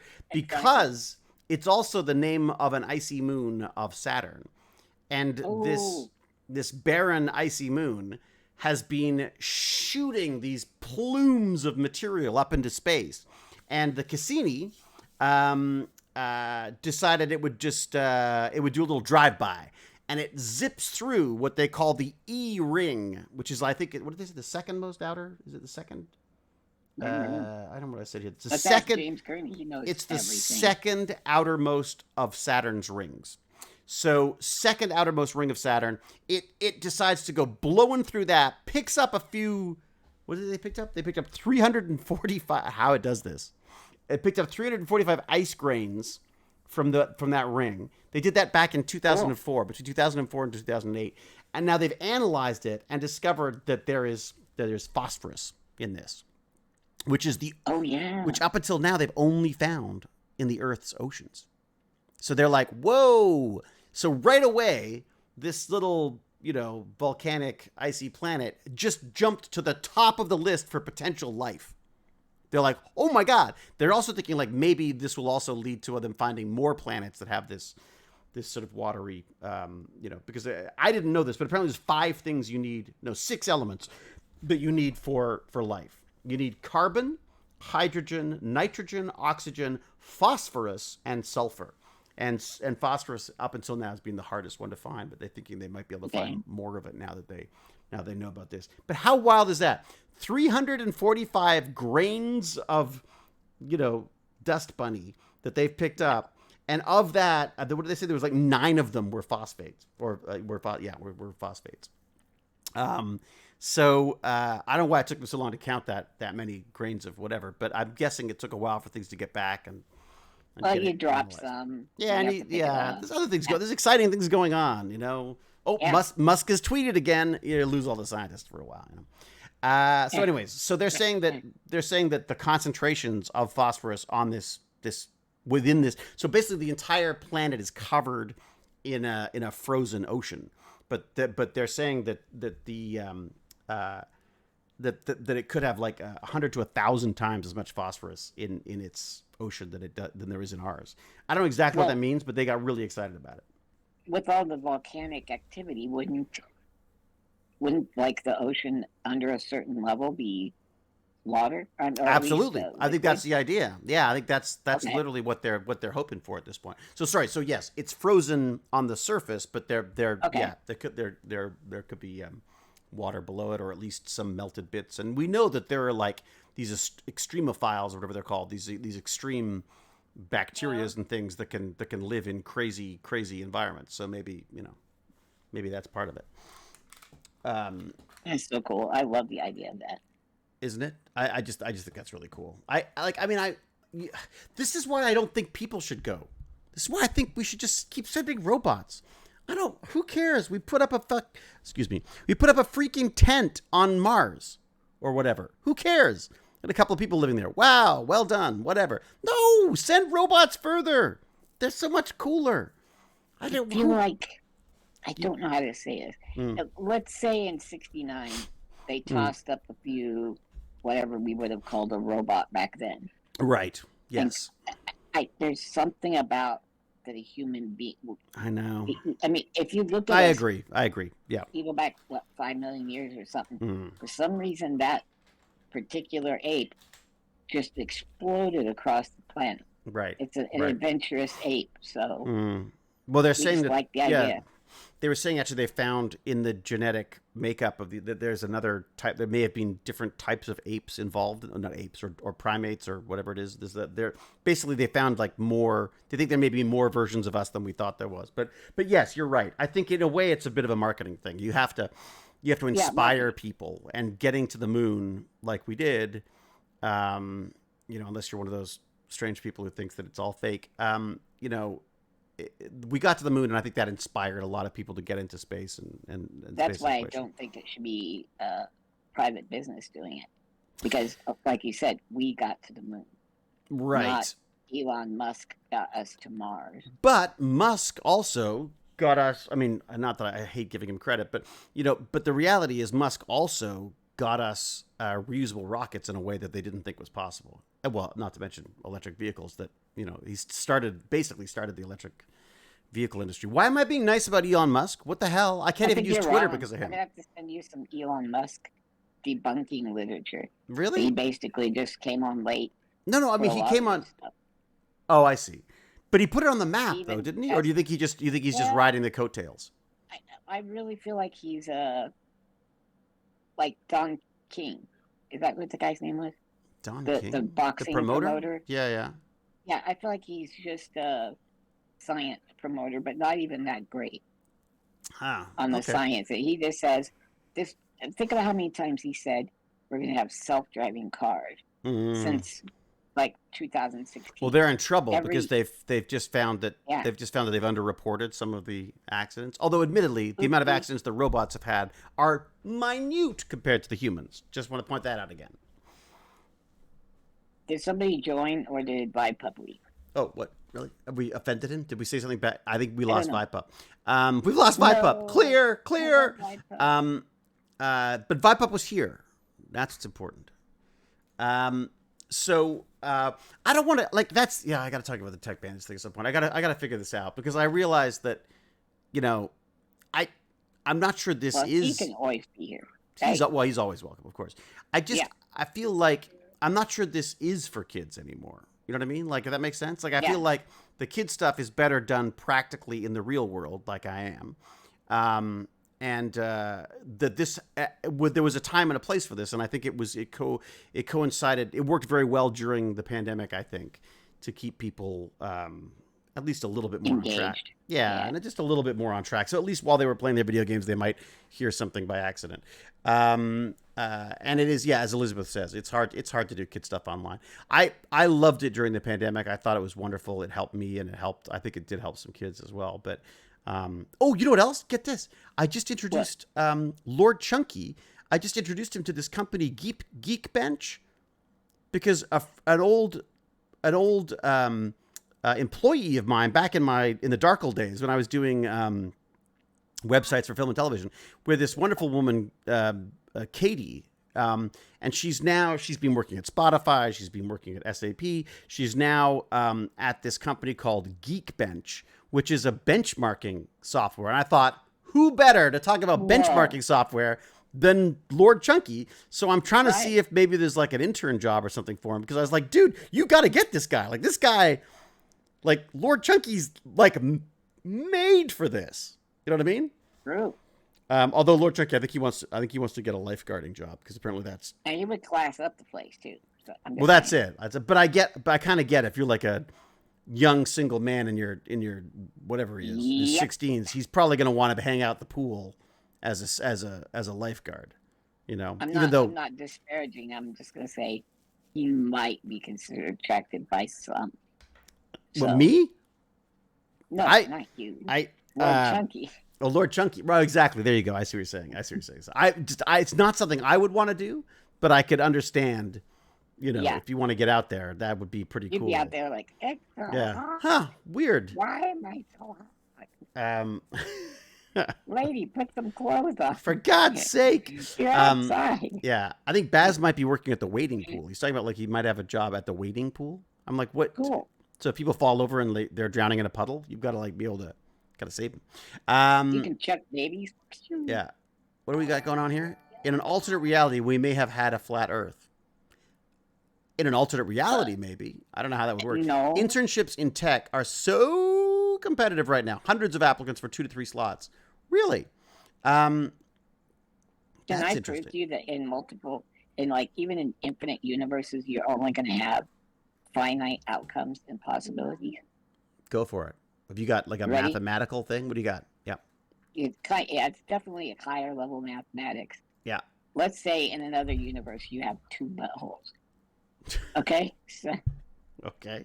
Let's have you say that. Yeah, very good. Okay. let's say let's say you've got 675 buttholes in this 10th universe off. Now every square inch of your skin is a butthole. What would have led that to be? Why? You can't have any more buttholes. So now we've reached the limit of buttholes. So it's not like you can have infinite buttholes. So there's not infinite possibilities in infinite universes. Thank you. I win. But what if the Yes. rules? But aren't I thought? Well, I don't even know the rules of this. I mean, that's part of the problem, I guess. Is like yes, but you can't have something impossible. Is that what you mean? Like it's not infinite because there are certain things that just wouldn't make sense. In calculus, it's a limit. Like you look at infinity and see what's infinity approaching. It's approaching a number when you talk about like the area under a curve. Right. That kind of thing. Yeah. So basically, that at a certain point it falls off. You don't get. It doesn't just There's keep no climbing return with to it. infinite things. They just at some Right. point. How does it- So infinity doesn't exist. No, I'm saying even in infinite universes, you don't get infinite possibilities because Because they won't make sense. Yes, things Right. like another person thought they were really being smart. You could have a planet with all Charlie Chaplins. Well, could you? Could you really have a really famous comedian who was in comedy during that every person on the planet got famous during that time and everybody what I mean? It just wouldn't work. James has weighed in. Wait a sec. James has said real James, deep bring it. math. Bring it. Real deep maths here. I'll just have you know that was Gimpy G. That was not me. I did not get into the poop shoot math. But James R. Gurney says, depends on the rules of those universes. Let's imagine that the shortest distance isn't a straight line, a non-Euclidean 2D world. Did you ever read Flat World? Well, to me, that would be less buttholes, James. So, boom, burn. You can have Okay. infinity that doesn't include some things, though. Wait, what are those? I suppose you could have a Yeah. Mobius strip of buttholes. Oh, boy. But You I really... don't know. You have got to spend less time alone because that is a Mobius of pain right there. Like there are there are infinite rational numbers that doesn't include the irrational numbers. I love how my flat Earth is silly comment has turned into this hard math and science discussion. Yeah, exactly. This is why it's no longer for kids because Lance just brought the poop shoots in. Oh, sure. You stop yourself from saying the F-bomb like 8 times. I know. I'm like swearing all the time now. What's going on there? All right, one more thing for you. One more thing before we. What time is it? How are we doing? What's my? It's 2:15 my time, so probably 4:15 your time. 4:15. Okay, that's not too bad. All right. So the last thing is probably the thing we're going to kind of want to talk about the most, which is this. I think this has been misreported to some extent, where people are talking about like, oh my God, they can read our dreams. Is what AI could read our dreams is what I've read a bit about, and that's just not what's happened that I'm aware of. It's certainly in the articles that I've been reading, they've been talking about the possibility of reading your dreams using AI, using the brain waves that you give off during dreaming. You would give off. Thank you, Mr. Clean Tracy. So the idea basically is that potentially these patterns that we can pick up from the brain can be used to recreate the images that we've seen. Now, but there's a lot of caveats on this. A lot of caveats. First off, they did this with 4 people. They showed 4 people 10,000 images. Okay? So 4 people, 10,000 images. They then took a what is it called? A functional MRI.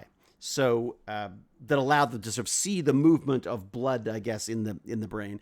And basically they could figure out what parts were being activated and what weren't. And they fed all of those into a machine learning model. And then they tied that model to, not Midjourney, it was a different one, wasn't it? Stable Diffusion. And they had the AI spit out what images they were thinking about. So as long as they were one of those 10,000 images, and they were one of the 4 people who they had tracked for it, right? So it seems very specific in a way to these people, but still, the idea being is that AI is able to sift through this stuff, and not only sift through it and pluck the right image, but recreate it using this Stable Diffusion.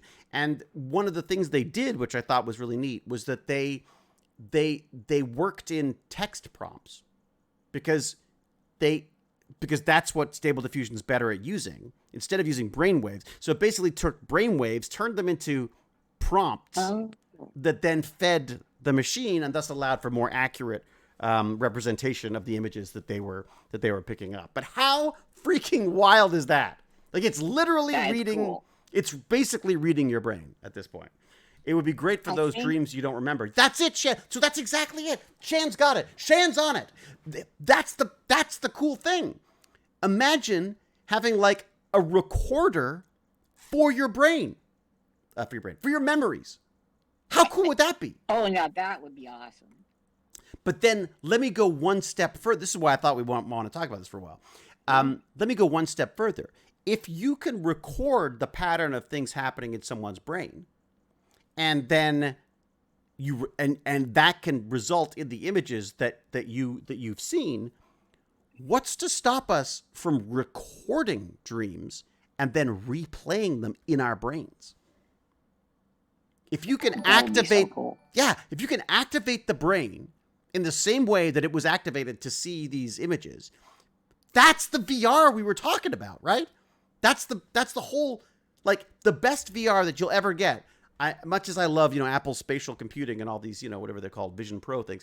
The reality is, if you can get into our gray matter and start messing around with that, we're talking serious Matrix level stuff, right? I mean, like indistinguishable from reality, because it's tying directly into the machine that's processing all of that data for us anyways, our brains. So imagine that. You have a great dream. You go, oh my God, I had the best dream. I got to have dinner with David Hewlett, and we just talked about Magic the Gathering cards the whole time. It was amazing. And then you can replay that. Maybe you can modify it a little bit, and maybe you could even win the game when you're playing Magic the Gathering against me or something in your dreams. You know what I mean? Or likely David Hewlett walks into a bar and says, "Hey, Momoa, let's arm wrestle." It's arm wrestle, and I beat him every freaking time. Yeah, that's exactly it. I'm like, boom, in your face, Aquaman. That's what every dream, every night. But imagine through that. But isn't that wild though? Like, and that's kind of what Neuralink is talking about doing with, you talk about Elon Musk. Neuralink is talking about this stuff as well, although they're in trouble because apparently they hurt animals and claimed they didn't. So there was that I thought was really interesting, in the idea of this whole dream capture thing. A little scary as well, because you go like, well, what if, so at what point are we could someone come up with a little box that you could hide, instead of looking for cameras when you go to your bed and breakfast or your Airbnb or whatever? What if you're looking for a little device by the bed that's picking up your brain patterns? So you go into your bed and breakfast and you look for cameras? Damn right. Yeah. Have you not seen? No issue there. No, there's a horror. I saw a horror film. It screwed me up. Completely screwed me up. What was it called? I guess so. I got to find the name of this movie. This movie will F you up, buddy. Like, you're done. Like, let me see if I can find it. You mean like Monkey Paws F you up? Oh Like, yeah. I'm telling you, Oh yeah. I No, it's messed up the monkey that paw. thing squirms. That thing squirms in your hand, and that's it. You know what I mean? Well, No. Was this it? I'm looking. Was this it? I don't remember. God, I can't. I've watched too many movies. I I may heard have to a watch a really little good bit of the trailer. argument against AI writing What that was I that? wanted to hit you with. Okay, there's somebody that's saying, well, AI writing is only going to be, it's going to be in its heyday for 2 years.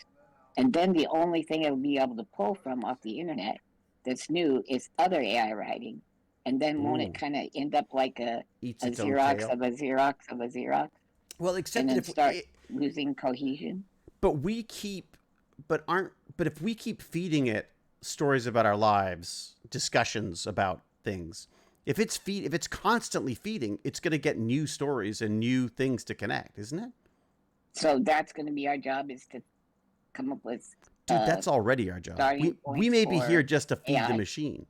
Look, the other one that's got me, the little brain worm that you've given me, is this whole idea of like, well, wait a second, if things are only visible if things only you know, come into focus or come into a position by examining them, this whole quantum mechanics thing is making me think we're in a freaking simulation now. Because I keep going like, well, wait a second, if it only resolves when I look at it, isn't that exactly like Isn't exactly what a computer would do? it's a video Yes, game? It's like it literally is. a video game. Right? The movie, you're welcome, for everybody who never wants to enjoy leaving the house ever again, is called The Rental. It's a 2020 movie. It was directed by someone called, oh my God, it's directed by Dave Franco. It's Dave Do we know Franco. who that is? Oh wow. Well, isn't that what's his face? Franco's brother? James It's Franco? James the weird Franco's guy? brother. Yeah. The shamed actor who tried to talk female acting students into taking clothes off for their acting class and stuff. It's really weird. Oh, Sounds like some weird Weinstein stuff going on there. But anyways, yeah. again, I don't know whether he was. Look, those are all. I don't know whether they were allegations or whether he was charged, or whatever. All I know is he was a jerk on Caesar: Rise of the Apes. I And heard he was like kind of a Val Kilmer kind of guy. he's just, yeah. Val Kilmer at least seemed to sort of somehow. He seemed to try to like couch it in terms of acting. Franco was just. He's just difficult. He just made it. He was just. Who's that other guy? He's just making Leto? this poor Isn't director's. he kind of Oh peculiar? God, he's just bad. He did like one good part. He's just being terrible and everything else. That guy drives me nuts. He's got his own cult. Yeah, Dave Franco is written by Dave Franco, Joe Swanberg. It's freaking spooky, man. Like it's not I even heard spooky. It's based off a true story No. of James Gurney's bathroom. True. Oh That's no, what I heard. James. I'm never That's going to what I stay heard. at James's house. That's it. Is Allison Brie? I don't know a lot of the people here. I guess was he in it? No, he wasn't in it. Anyways, it's so it will freak you out. It's one of those like horrible kind of like, oh, I can totally see this happening kind of thing. So, Yeah. yeah. There So if are you want to lots see, of rental houses out there where they get, college girls in there on purpose and they're all cameraed up and stuff. It's disgusting. that's creepy. That's just, I mean, Gross. that's You weird. get- I mean, people are. See, I don't weird. think you should have to sue people like that. They should go to jail and then we'll sort everything out after that. Yeah. But you don't I get don't know. penalized. There was a weird thing though that I've been thinking about, which is this whole idea of like if we get really good at understanding how our the chemical yep. molecular chemical biology of how Yep. how we work, then the reality is no one should be punished. You can help fix people maybe and stuff, but I'm beginning to move towards rehabilitation instead of punishment, Well, which is no, weird yeah, because yeah. I'm a vengeful god. But you know what I mean? That Like was a story thing, yeah. that, I'm with you. Rehabilitative stuff. Just this person. Oh, I'll just say my brother. I don't think he had killed anyone until got in prison and then spent 20 years there. So yeah, so I just don't know. Yeah, if you treat You don't people make like people animals, better. they're going to behave They're like gonna- animals. Yes. If you don't, And before, yeah. he was in gymnastics and wrestling, and you could keep him in school if you had an athletic thing going. You know what I mean? You could keep him in check if he had something, another athletic goal. So this whole going to prison thing just it sucked. Imagine, again, maybe this is too simplistic, but imagine like the equivalent of like a blood test that could say like, oh, you know what, you've got too high levels of this and too low levels of this, and that's probably going to lead you to some feelings of depression or feelings of aggression, or you know what I mean? Like the reality is that, I don't know. I remember having an argument with Dad about this because my dad said like, he felt it was naive to believe that there weren't evil people in the world. Oh, there's no such thing as evil. And that was my thing, is I was like, sort of like, well, yes, there are people who are seeking to hurt other people. I understand that entirely. But what if why are they doing it? But exactly. But surely that is something wrong with the brain chemistry, or in conjunction with environment, or conjunction with whatever. You know what I mean? Like I just, and again, I don't want to be like God, I've turned into such a freaking hippie snowflake guy, but this is what you call thinking. So as soon as you go, I saw one of those Trump guys say, oh, well, the world would be a lot better. We could cure 90% of its woes if we allowed lynching again. See, that's not thinking. No. What you're saying, and you think about when you and I were in school. You remember the peculiar kids? They just said they were weird. Yeah. Or they had some diagnosis. And we were mean to them. And we were freaking mean to them. Because kids are freaking mean. Especially 5. People go, oh, kids have to learn to be mean. No. They're vicious little creatures. You have to teach them to shut up. Anyways. Yeah, there's definitely some environment. I agree. To some extent, I agree. I mean, I don't think, again, I agree to some extent. I mean, again, it's obviously not as simple as that. But yes, I do. From what my experience is that kids can be mean, but I think it's less about individuals than more about a group. The group mentality of humans is very different than the group mentality, than the individual. There's a whole other psychology for it's the Breakfast Club thing. You know what I mean? Where people who wouldn't talk to each other. The Nuggets won a championship, and everybody's outside flipping cars and burning stuff, and they're not protesting anything. Elizabeth is saying that there was an article about a guy, a neo-Nazi who was treated with MDMA, and it cured him of Nazism. That sounds a little simplistic. MDMA. But it's like isn't it like that hallucinogenic? Isn't that like a hallucinogenic? Thing? Yeah, the hallucinogenic thing seems a little bit like a little bit of overpromise going on with that stuff right now. I'm not denying that. So let me just say, I hope that is the case. How great would that be? You just like space out a bunch of Nazis and you don't have to worry about it anymore. It's the love drug, baby. Prisix. Rating with 5 of your best friends. Thank you. Okay. MDMA it's ecstasy. Is that ecstasy? I'm so, a cactus raid. I like that. A prickly cactus raid. Well, thank you very much, Prisix, for joining. Hi to you too. MDMA is ecstasy, you squares. James really spends most of his day microdosed out of his mind. So Dr. Happy James. That's him. That's just to keep his brain down to our level. Oh my. So he can relate to the humans. That's it. Oh my. Okay, I'll have to look that up. Yes, I gotta look that up. It wasn't actually therapy assisted. Oh, it wasn't? But it was part of a study, and it was an unexpected effect. Huh. Well, that's how they found. So he just came back. Dude, that's how they found, for God's sake, Viagra. Viagra was like wasn't it like they were trying to treat something else, and they're like, oh, dude's looking happy? What's going on there? Pressure, you know what I mean? Or low blood pressure or something. Is that what it was? Thank you, Wormhole 42. Dang, 9 months. We could have had a kid. It was heart medication. High blood pressure. Yeah, look at that. Wow. Okay. Yeah, so that so you never know. I mean, penicillin was like a moldy experiment. So I'm not, it's not a no. I mean, look, God, could you imagine? Well, but then you get into this whole sort of soma thing, right? Remember you kind of freaked out by that in Brave New World? with Soma. Remember I Soma? don't know what you're talking about. Soma was Huxley, right? Yeah, and it was this. Was it Huxley? Is that right? Brave New World was, Who wrote Brave New Huxley. World? I think it was Huxley. Yeah. But the idea that everyone just took, like, what if you could take a pill that made you happy? I don't mean like crazy, stupid happy. What if you just took a pill that makes you happy? Dude, let me be honest here. I love my papa, but he was really hard to get along with until I was like 16, and they started doing Prozac and things like that. And he had ADA or attention ADHD? deficit disorder, or whatever, the ADD, and he got all that stuff taken care of. Absolute peach. Yeah. I mean,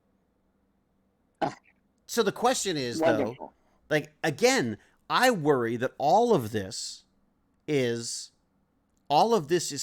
from our misconceptions about what it is to be human and what is a personality and what is a person. Like, what, you know what I mean? Like, I feel like I've said that about human augmentation as well, where I feel like it's like people are okay if you replace a hand with a robotic hand, because then that's how it should be. But who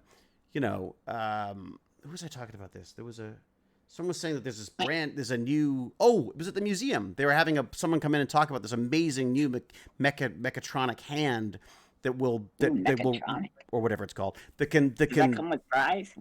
I'd love that. Can I get the side? Can I get gravy on this fries? But this hand is apparently an engineering marvel. And I said, well, just be careful, because, I read this wonderful article, and I sent the article about this writer with a partial limb who was saying, like, I don't want a freaking mechanical hand.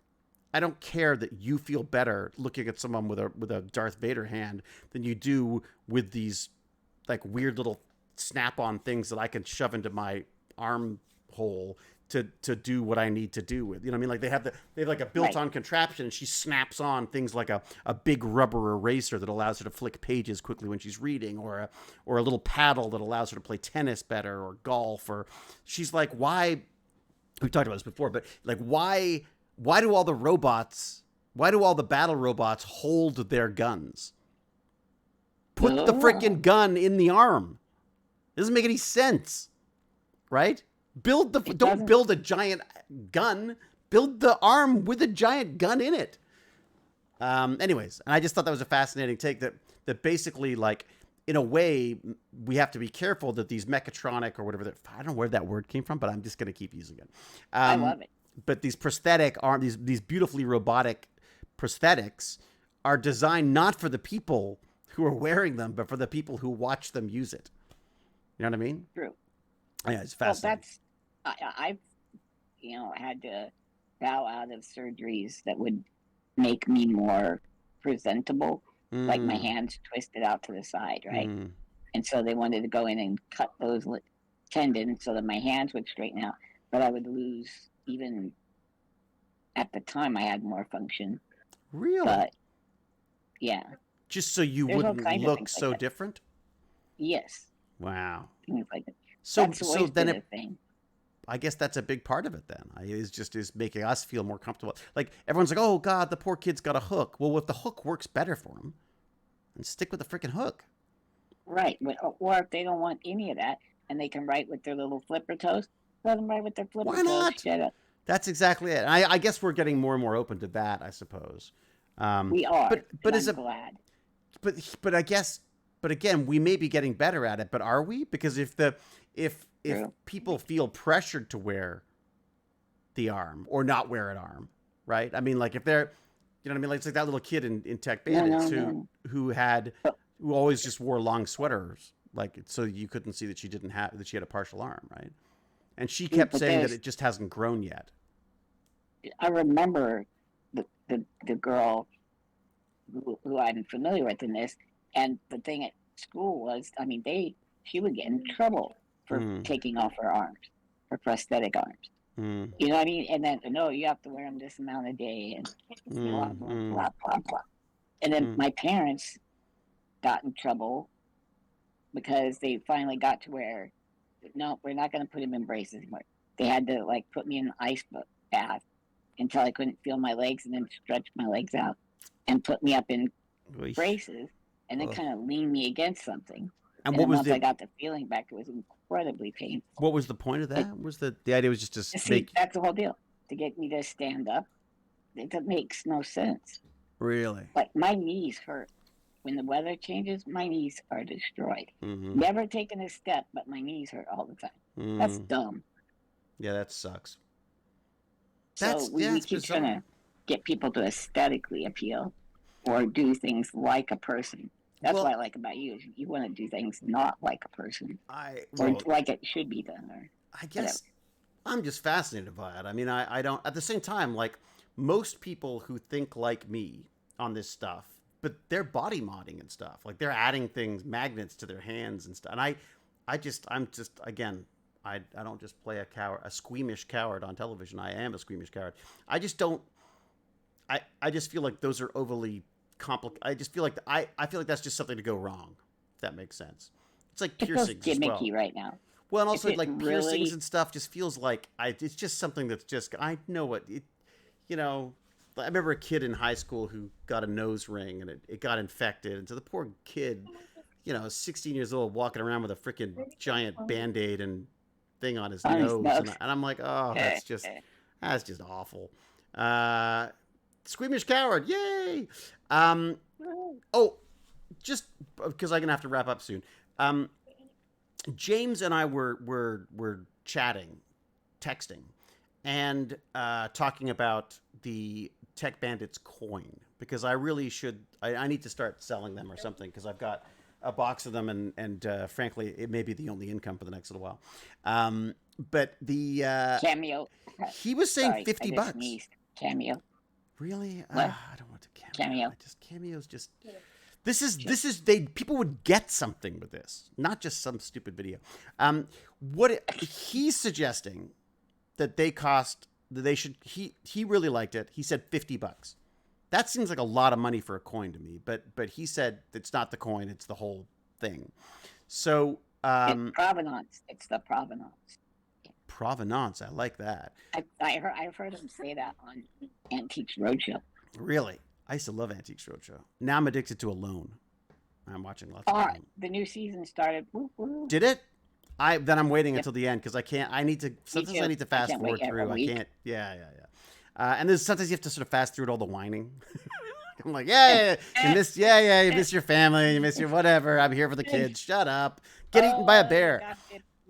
From that's eating a beaver. When did the bears attack? Yeah. So James says it's supporting tech banditry and lifelong learning, so people don't mind spending it. But it's a coin. And I suppose it's also a limited edition coin in that there is only 200 of them ever printed or will ever be printed. Because what I thought I would do is I would sell these coins. And I wondered about maybe do I include them could they be a tier of Patreon? Like, do you say like, oh, if you sign up for a year, if you sign up for like $150 for the year Patreon or something, I send you a coin or something like that. Love it. Or do I just sell them separately as coins? But here's the other thing.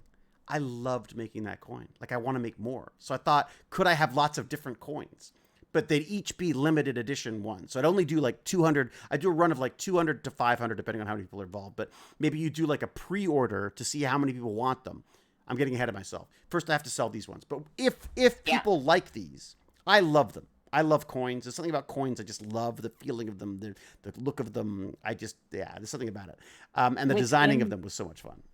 The realm of physics, is it possible to get like your whole head on one side of the coin? It's very difficult. If you could, it's very difficult. Cool. Yeah. I wondered about doing I did these. I've been playing with Redbubble, this service that you could. Say what? Redbubble is like this. It's kind of like an Amazon of clothes and stuff, and you can put your own designs on them and stuff. So I started playing with that. And I don't know. I literally I keep sort of starting to do it and then stopping. I've got to get 5 designs up before they'll actually post them. So I did one which just says hero. It's like there's a picture. It's like I think I've done this on mugs before, but basically it's just hero and then like a silhouette of Mckay. And then I did another one. Or was it hero? No, and the other one was leader, and it's a picture of me getting the arrow in my ass. Oh. Anyways, so I've just been having sort of fun with them. They wanted a hat design, so I designed a bucket hat with an arrow that points down and says "I'm with Genius," and Nice. like that kind of stuff. So I thought that could be kind of fun to do. Anyways, but the point being of this was I have no idea what they cost. Like I literally don't know what the pricing of any of these things are, and it's all I just love the design process. But I thought like could you do a little "I'm with Genius" coin? Could you do a little hero coin? Or leadership How about you coin. go like this? Heads, I'm right. Tails, you're wrong. So you flip Oh, it like a two-faced I coin. love it. Nice.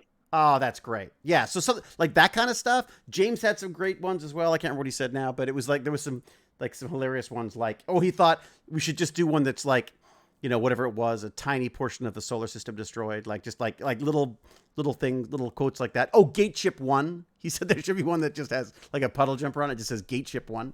And the idea was like, you'd get a bunch. I would happily pay for one of those coins. They look amazing. Oh, really? Okay. But Mandy, is $50? Like, is that a reasonable? I have no idea what people charge for these kind of things. I like the idea of your Patreon. Oh, really? So Because just do that? They can spread out over a year. Yeah. Like say $50, a $50 yearly subscription to it or whatever, and then they might forget to cancel it, and then you're in. Then you're in. I'd be inclined. I know that's. I'd be inclined to charge more for the Patreon just because there are going to be cancellations. There could be cancellations. Yeah. There could be Well, although I say that, I mean, I don't want to make it difficult. No, the reality is these are Tech Bandits coins. So if you're gonna you're right. So basically, I should just have a tier level that you buy a year at, let's say, I don't know, maybe it's $75 or something like that. Like I'm doing a little bit more because the whole point is I'm trying to get people to do the Tech Bandits Patreon. Yeah. So maybe you go, okay, so Mandy's fine with $50. She says they say for the coin. Just sell the coin, says Sci-Fi. Just sell the coin. That sounded very Mckay. Just sell the coin, idiot. Just sell the coin. Oh, okay, all right. Captain Catherine would pay $50. That seems like a lot of. Okay, but I shouldn't say that, should I? Because that's if people are willing to pay, that's what they're willing to pay. Yeah. And I guess the idea being is it's one of 150 that are out there. So it's at some point when I die a miserable death. You said you had 200 printed, so you keep 50 back for that replacements. Well, I've got 50 that I have for like friends of Tech Bandits or that kind of stuff. Like they're like those ones. I feel your pockets just full. So when I wade into the ocean and die, it'd be 50 Canadian dollars. That makes sense to me, doesn't it? I'm fine with 50 plus shipping. What? Sell different coins at different prices and see what happens. Sell the same coin at different prices and see what happens. People get angry. Yes, I could do. Okay, so generally, what do people think? They are heavy, and I've been fiddling with mine for the last week. Highly recommend. I know, James. I carry one with me all the time because it's just such a great. It's meaty. It's heavy. It's chunky.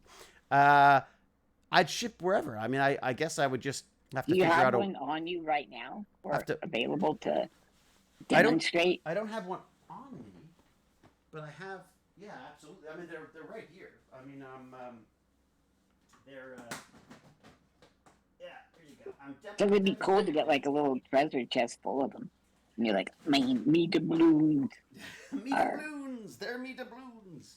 So that's the coin. Let me take it out of its little packaging. Let me see here. Ooh. But it's so. You know what? I pitched me gold. Don't know why.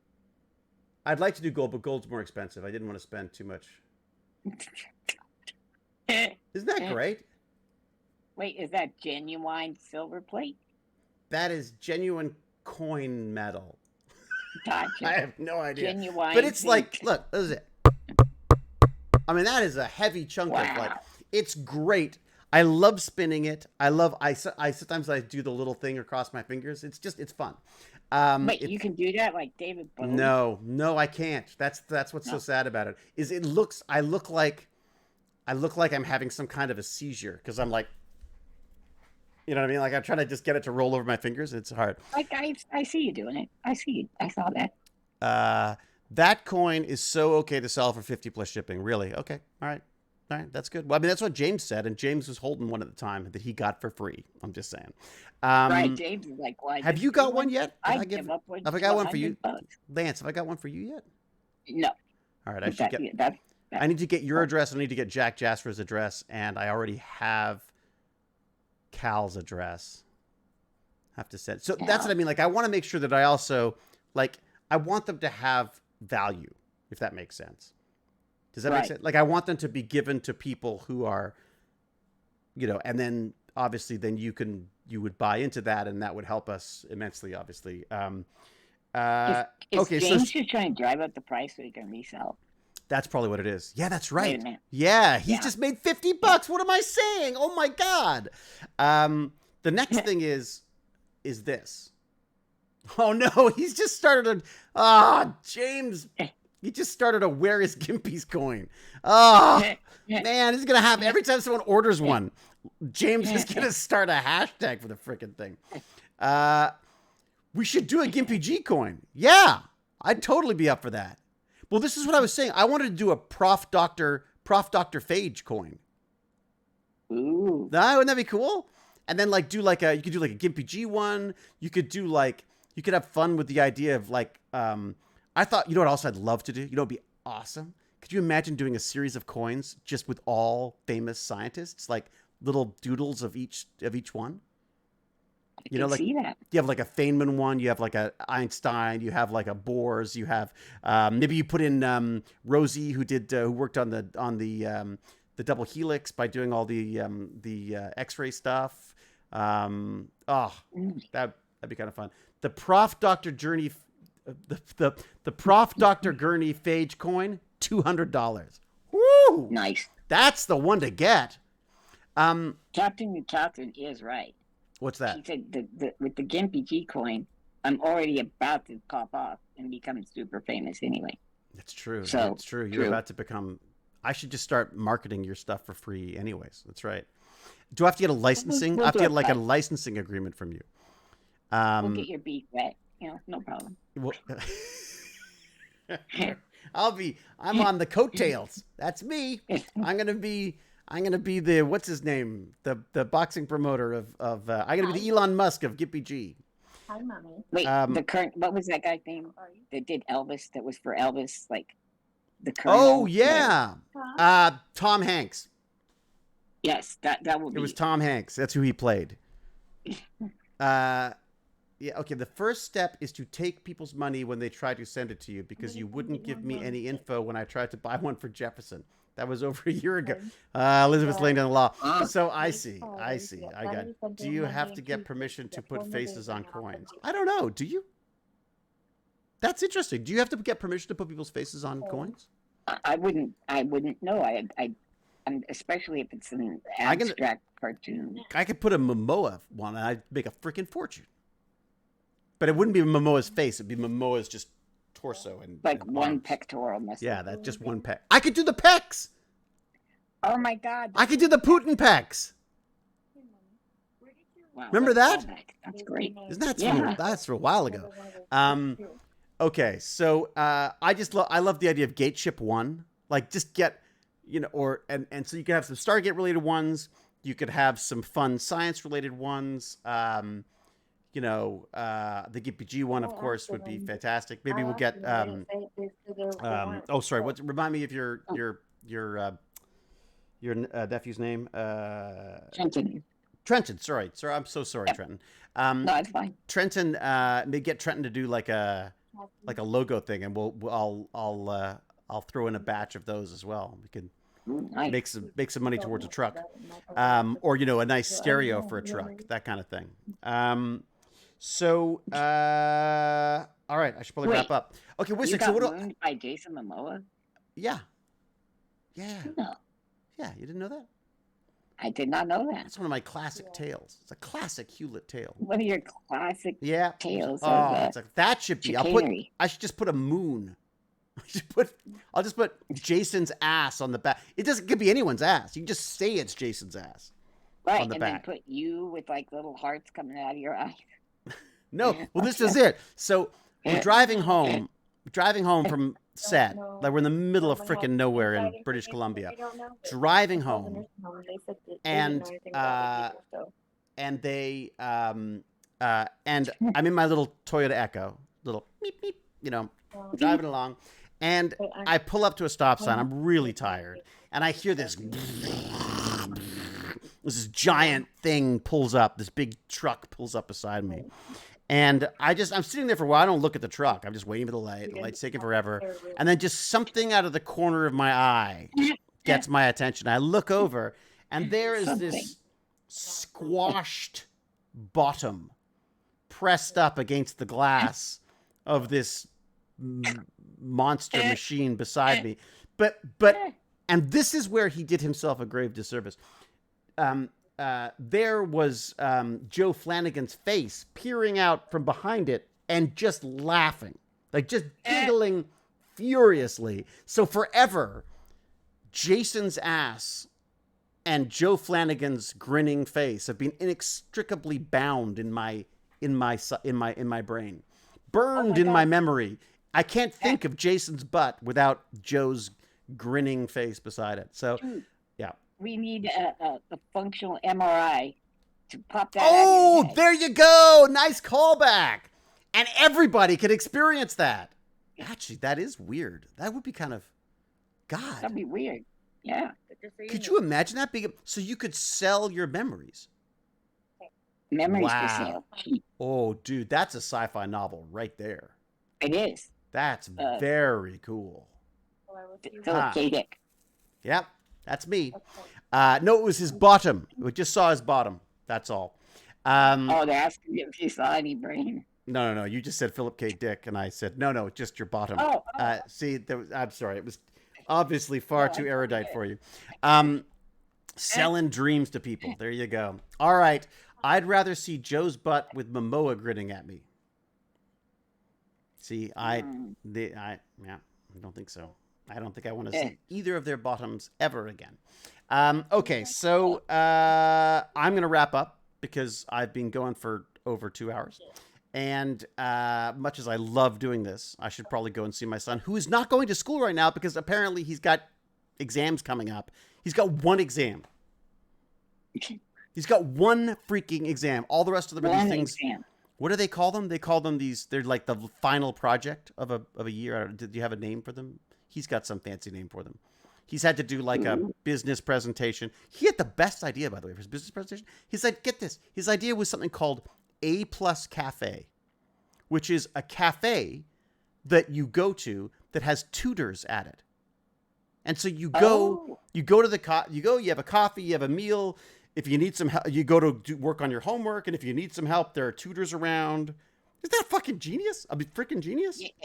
If James Gurney's there, you'd throw hot coffee in his face. Exactly. Like looking down on your intellect.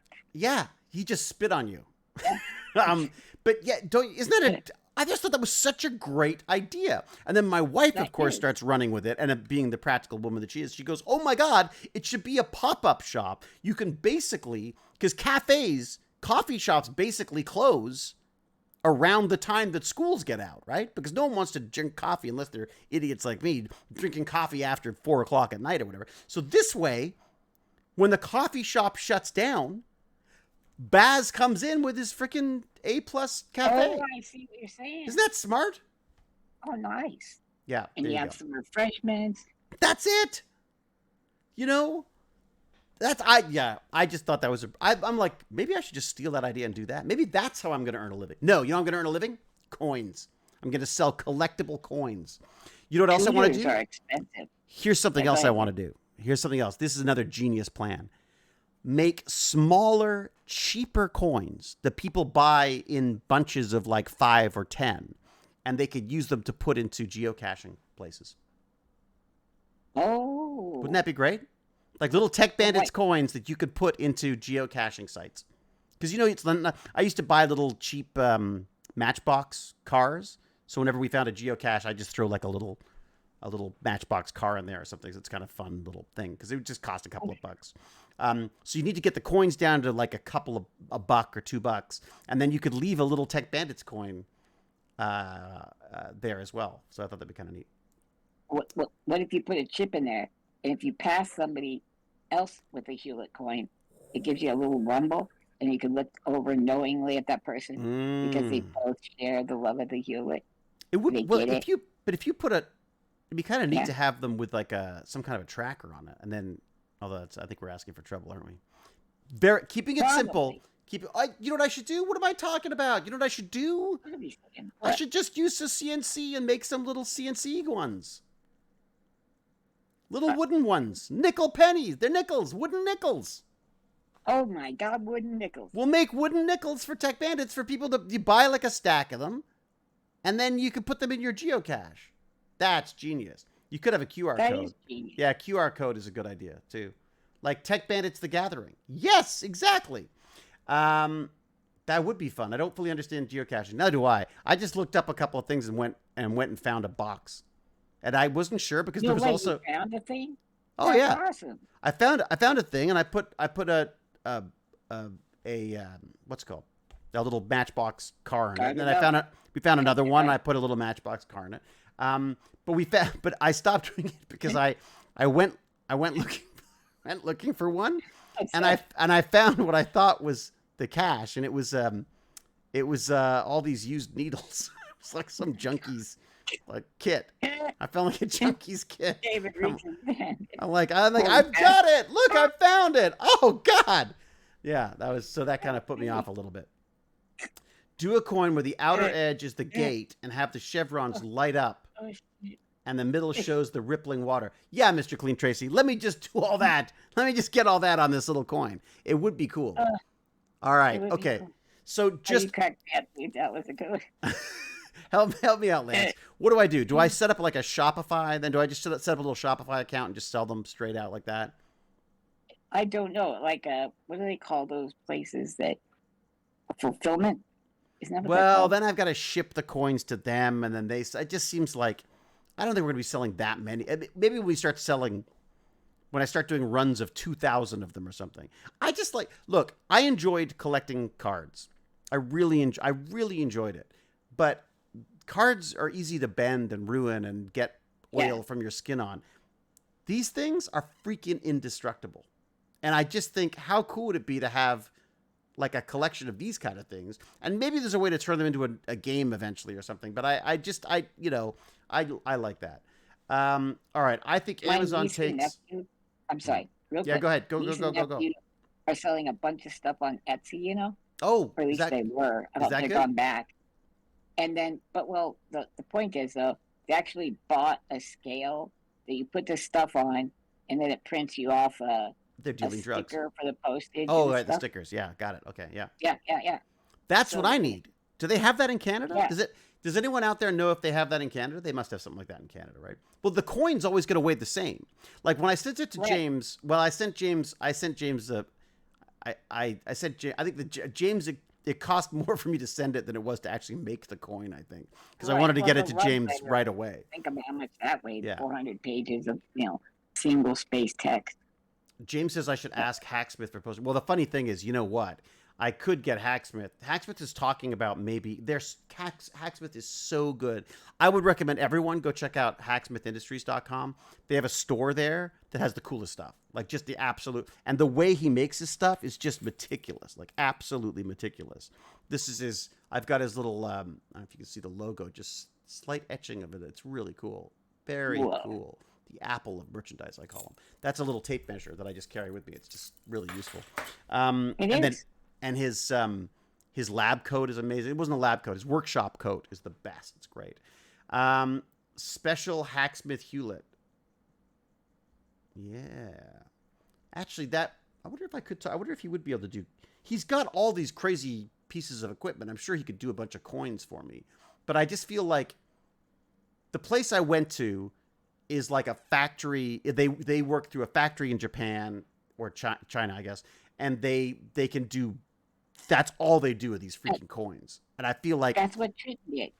Oh yeah, He makes pins. Those like pins have caught on with the enamel kind of stuff. Oh over yeah, metal. yeah. This And has that's- enamel on it as well. This has a little enamel It's on it. a China thing. Just dealing with an individual over there. Oh, he's actually got an individual he's working with? Yeah. Oh, wow. No, I just worked with a company in Canada that basically outsourced it to them, I think. That's it. So what was the decision? What do people think? That's You think so I cool. should just, print on demand. So Shan, what my suggestion was, I was going to do this. I was going to see how these sell.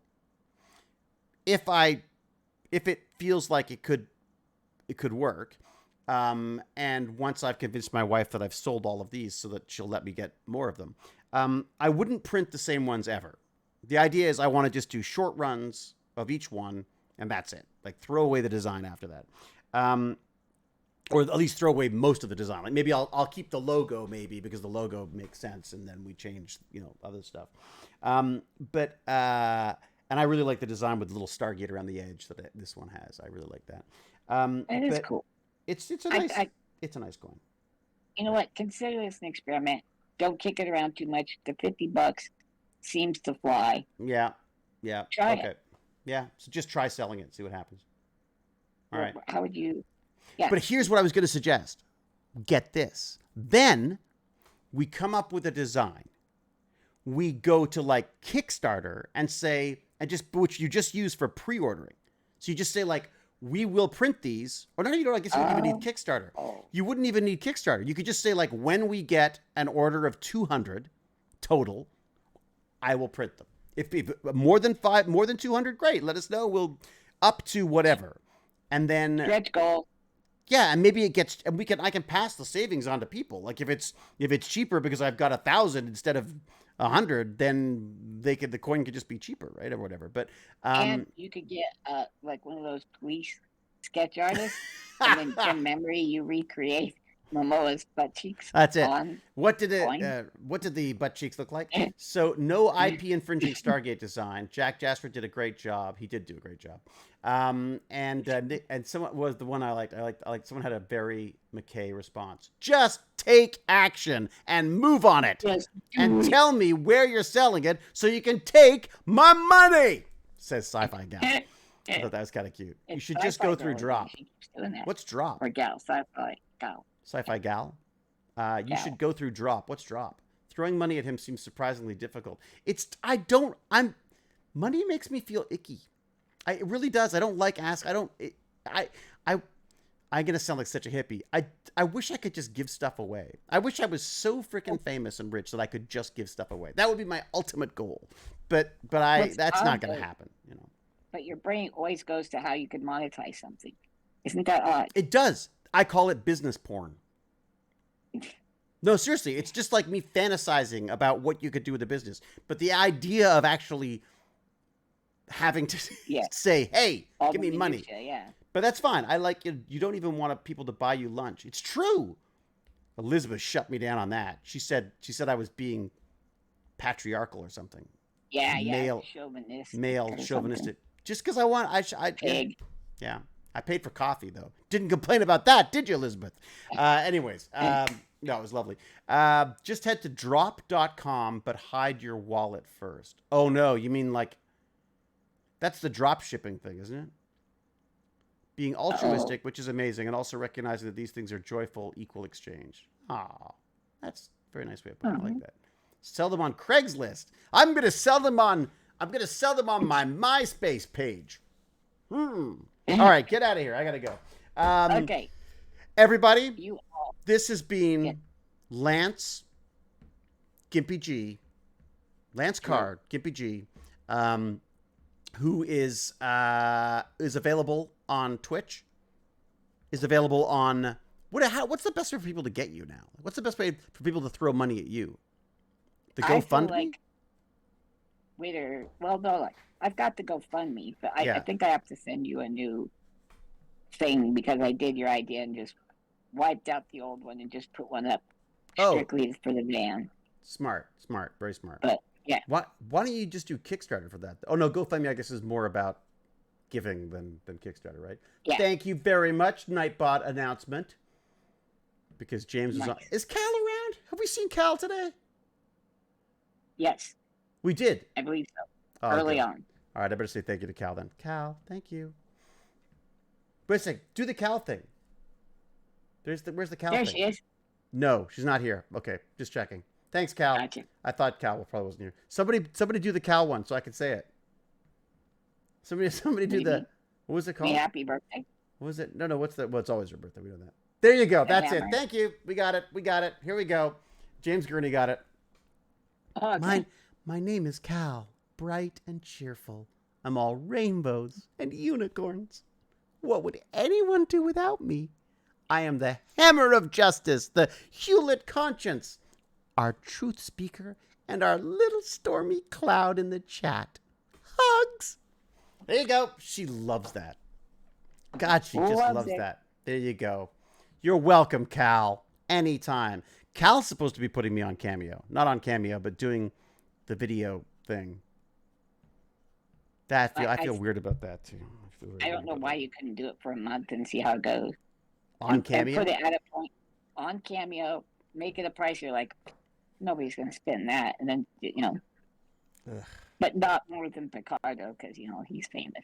What is Robert Picardo? What does Robert Picardo do? What's he cost? I don't know. Let's look real quick. Look up. Okay, Look him up on Cameo and see what's what his he name? does. Cameo. But he's on Star Trek as well. He's worth it. And See, I watched Voyager. Yeah, so he's megastar. He's big material. I think oh my God, the guy from Succession, Alex. No way, Brian Cox is on there. He's got to be a fortune. Is that right? Do I mean Brian Cox? Is that right? Isn't that his name? I don't know. Who's that? Succession. He's the dad from Succession. Oh, book a personal video. How much, folks? $900. From who? Picardo? No, Brian Cox. Oh, okay. Jeez. To be fair, he's done Succession, X-Men, Born Supremacy. He did Caesar Rise the Ape with me. He was like, he's all over the place. All right, okay. So who am I looking at? Picardo, right? Robert Picardo. Robert Picardo. I'd almost pay $900 to have Brian Cox just like insult me. And you're not serious people. And they want you to do like a Rodney breakdown of them or their issue or whatever. 30 seconds, you're done.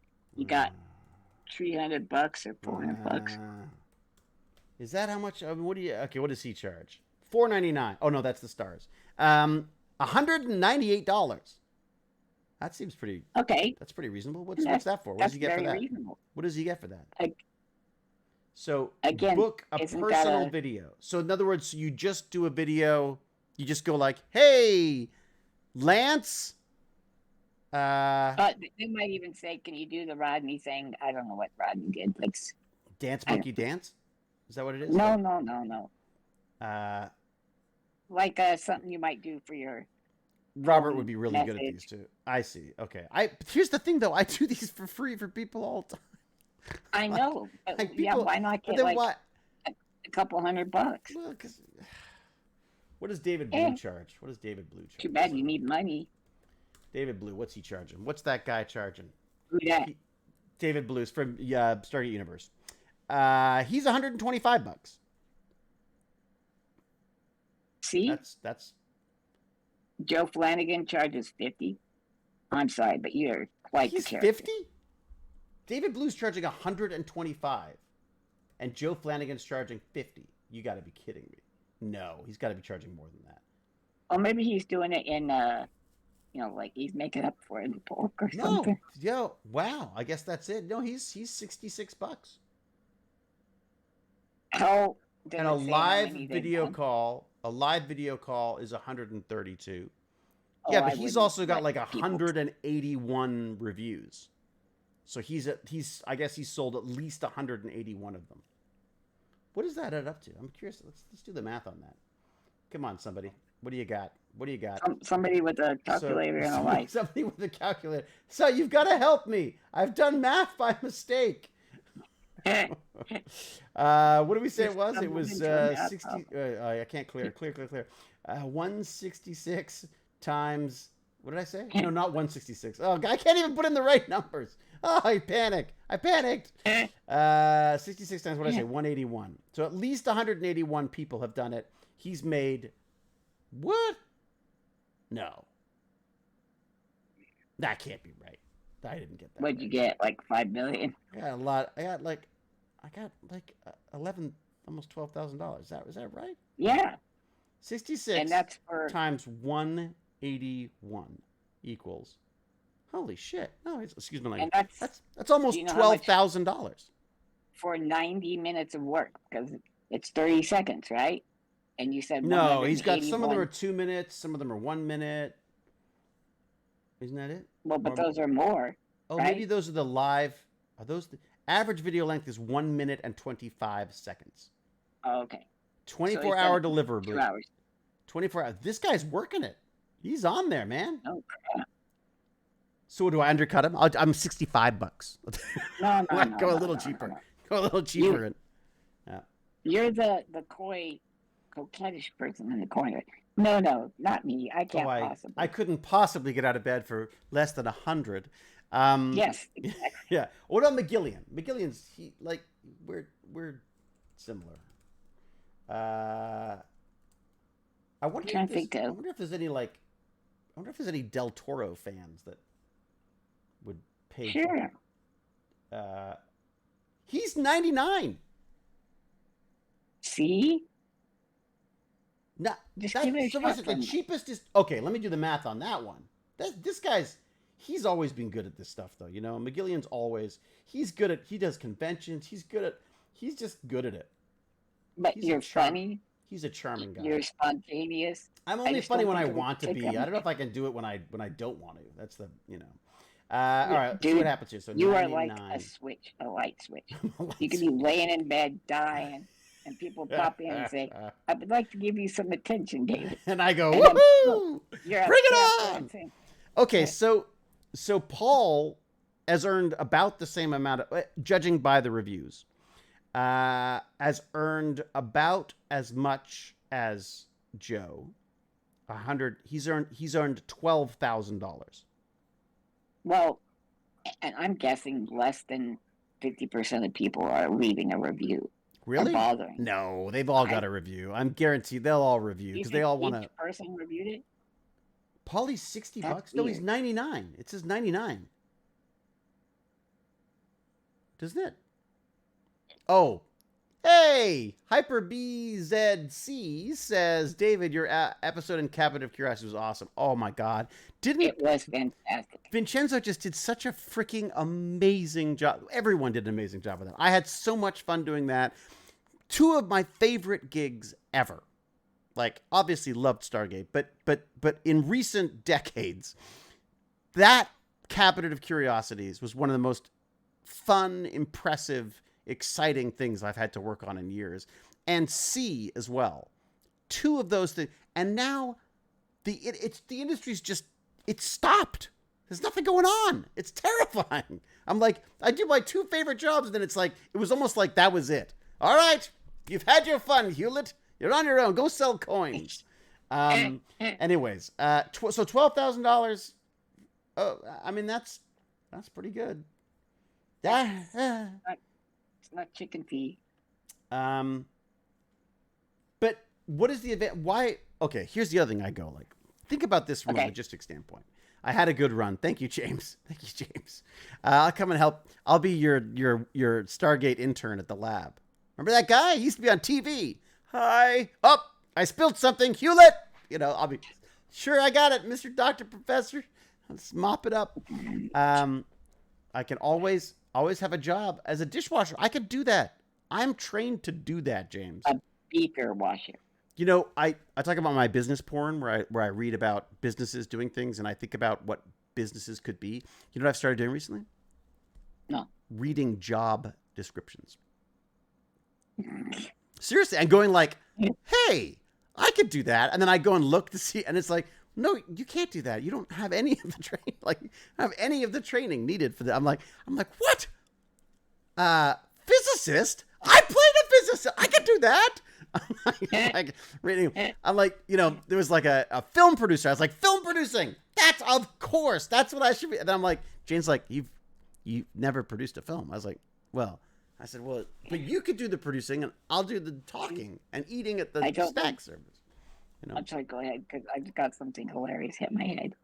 You take me places, and like, let's say you go in for you're a fitness trainer. Yeah. Is what we're applying for. Yeah. And then they're looking at you because that's what everybody does with a person in a wheelchair. Right. They're talking to you about it. And you're like, not me. And you point at me. He's the fitness trainer. Yeah. Yeah, and then like we go to football tryouts, basketball. Because it's important to give people like Lance a chance. That's it. Yeah. Right. Yeah. That's good. Dishwasher. They're all improbable. It's true. You'd be the worst dishwasher. It's so true. Ever. What could you? Unless I was like licking them clean. Oh God. Oh man. And you just don't even ask them. Just get in there and just try. Ow. That's it. Licking the plates. Your time has value. It's okay for people to give something in exchange for it. Why is everyone trying to give me money? I mean, thank you. When you put it that way, I do get the reluctance. People who write job descriptions are doing job seekers a disservice. Yeah, no kidding. Okay, it says Flanagan is only 40 quid, but 40 quid is about about $60. About $60, 65 bucks. Spit on the dishes. Thank you, Sci-Fi Gal. Yeah. This is what I was saying, says Katrika. What? Christopher Judge, $500? What? Wait, is that the... He's Kratos, though. He plays the God of War. And also, I would pay just to have his voice. Hello, David. You are the greatest actor that's ever lived. I should get him to do that for me. I think it's about balance. It's wonderful to do stuff for free, but also realize the value of your time and also how much people want to support you. Yes, you're right. See, they get something out of it, yeah. Well, again, here's the thing, though. I'm preaching to the... My problem is I am such a judgmental ass that I judge everybody for this stuff. And so he's already looking down. And I judge myself. I'm already looking down on myself for thinking about being other people. Like I just, it's awful. I know, but I feel like I'm tough on people because I'm 50 times tougher on myself. Is what I feel. Gotcha. That's my excuse for being a jerk, and I'm sticking to it. Put that on a coin. All right, I'm out of here. Everyone, be safe, be kind, be brilliant. Until we geek again, I will say cheerio and huzzah! Thank you, Lance. Thank you, everyone. Thank you, James R. Gurney. Thank you, Cal, for taking this most precious day of the year, your birthday, and helping me out with modding. When do we cancel the other Tech Bandits Discord? We got to figure that out too. You know, is that the one we're in right now? The one we're the one we're in right now. Yeah. So we would do this on the other one, but we'd have like a special private chatter. Chatter, not for money. Chatter for money. And then maybe that's it. I could just dance. 10 cents a dance. I'll just dance. All right. Okay. And on that depressing note, in the Where Are They Now department, I will be in your garbage looking for old printers to pull apart. I'll talk to you soon. Thanks, everyone. Where's the mouse? I've lost the mouse. There's too many computers. All right. I found the mouse. Hey, thanks, Chief Unicorn. Hey, Chef Unicorn. Someone who eats unicorns just followed. Okay, I'm out of here. Gotta go. Bye. Thank you. No, don't click chat. Click end stream, you idiot. What is this like watching your grandfather trying to stream? What happened to me? I used to be cool. Bye, everyone.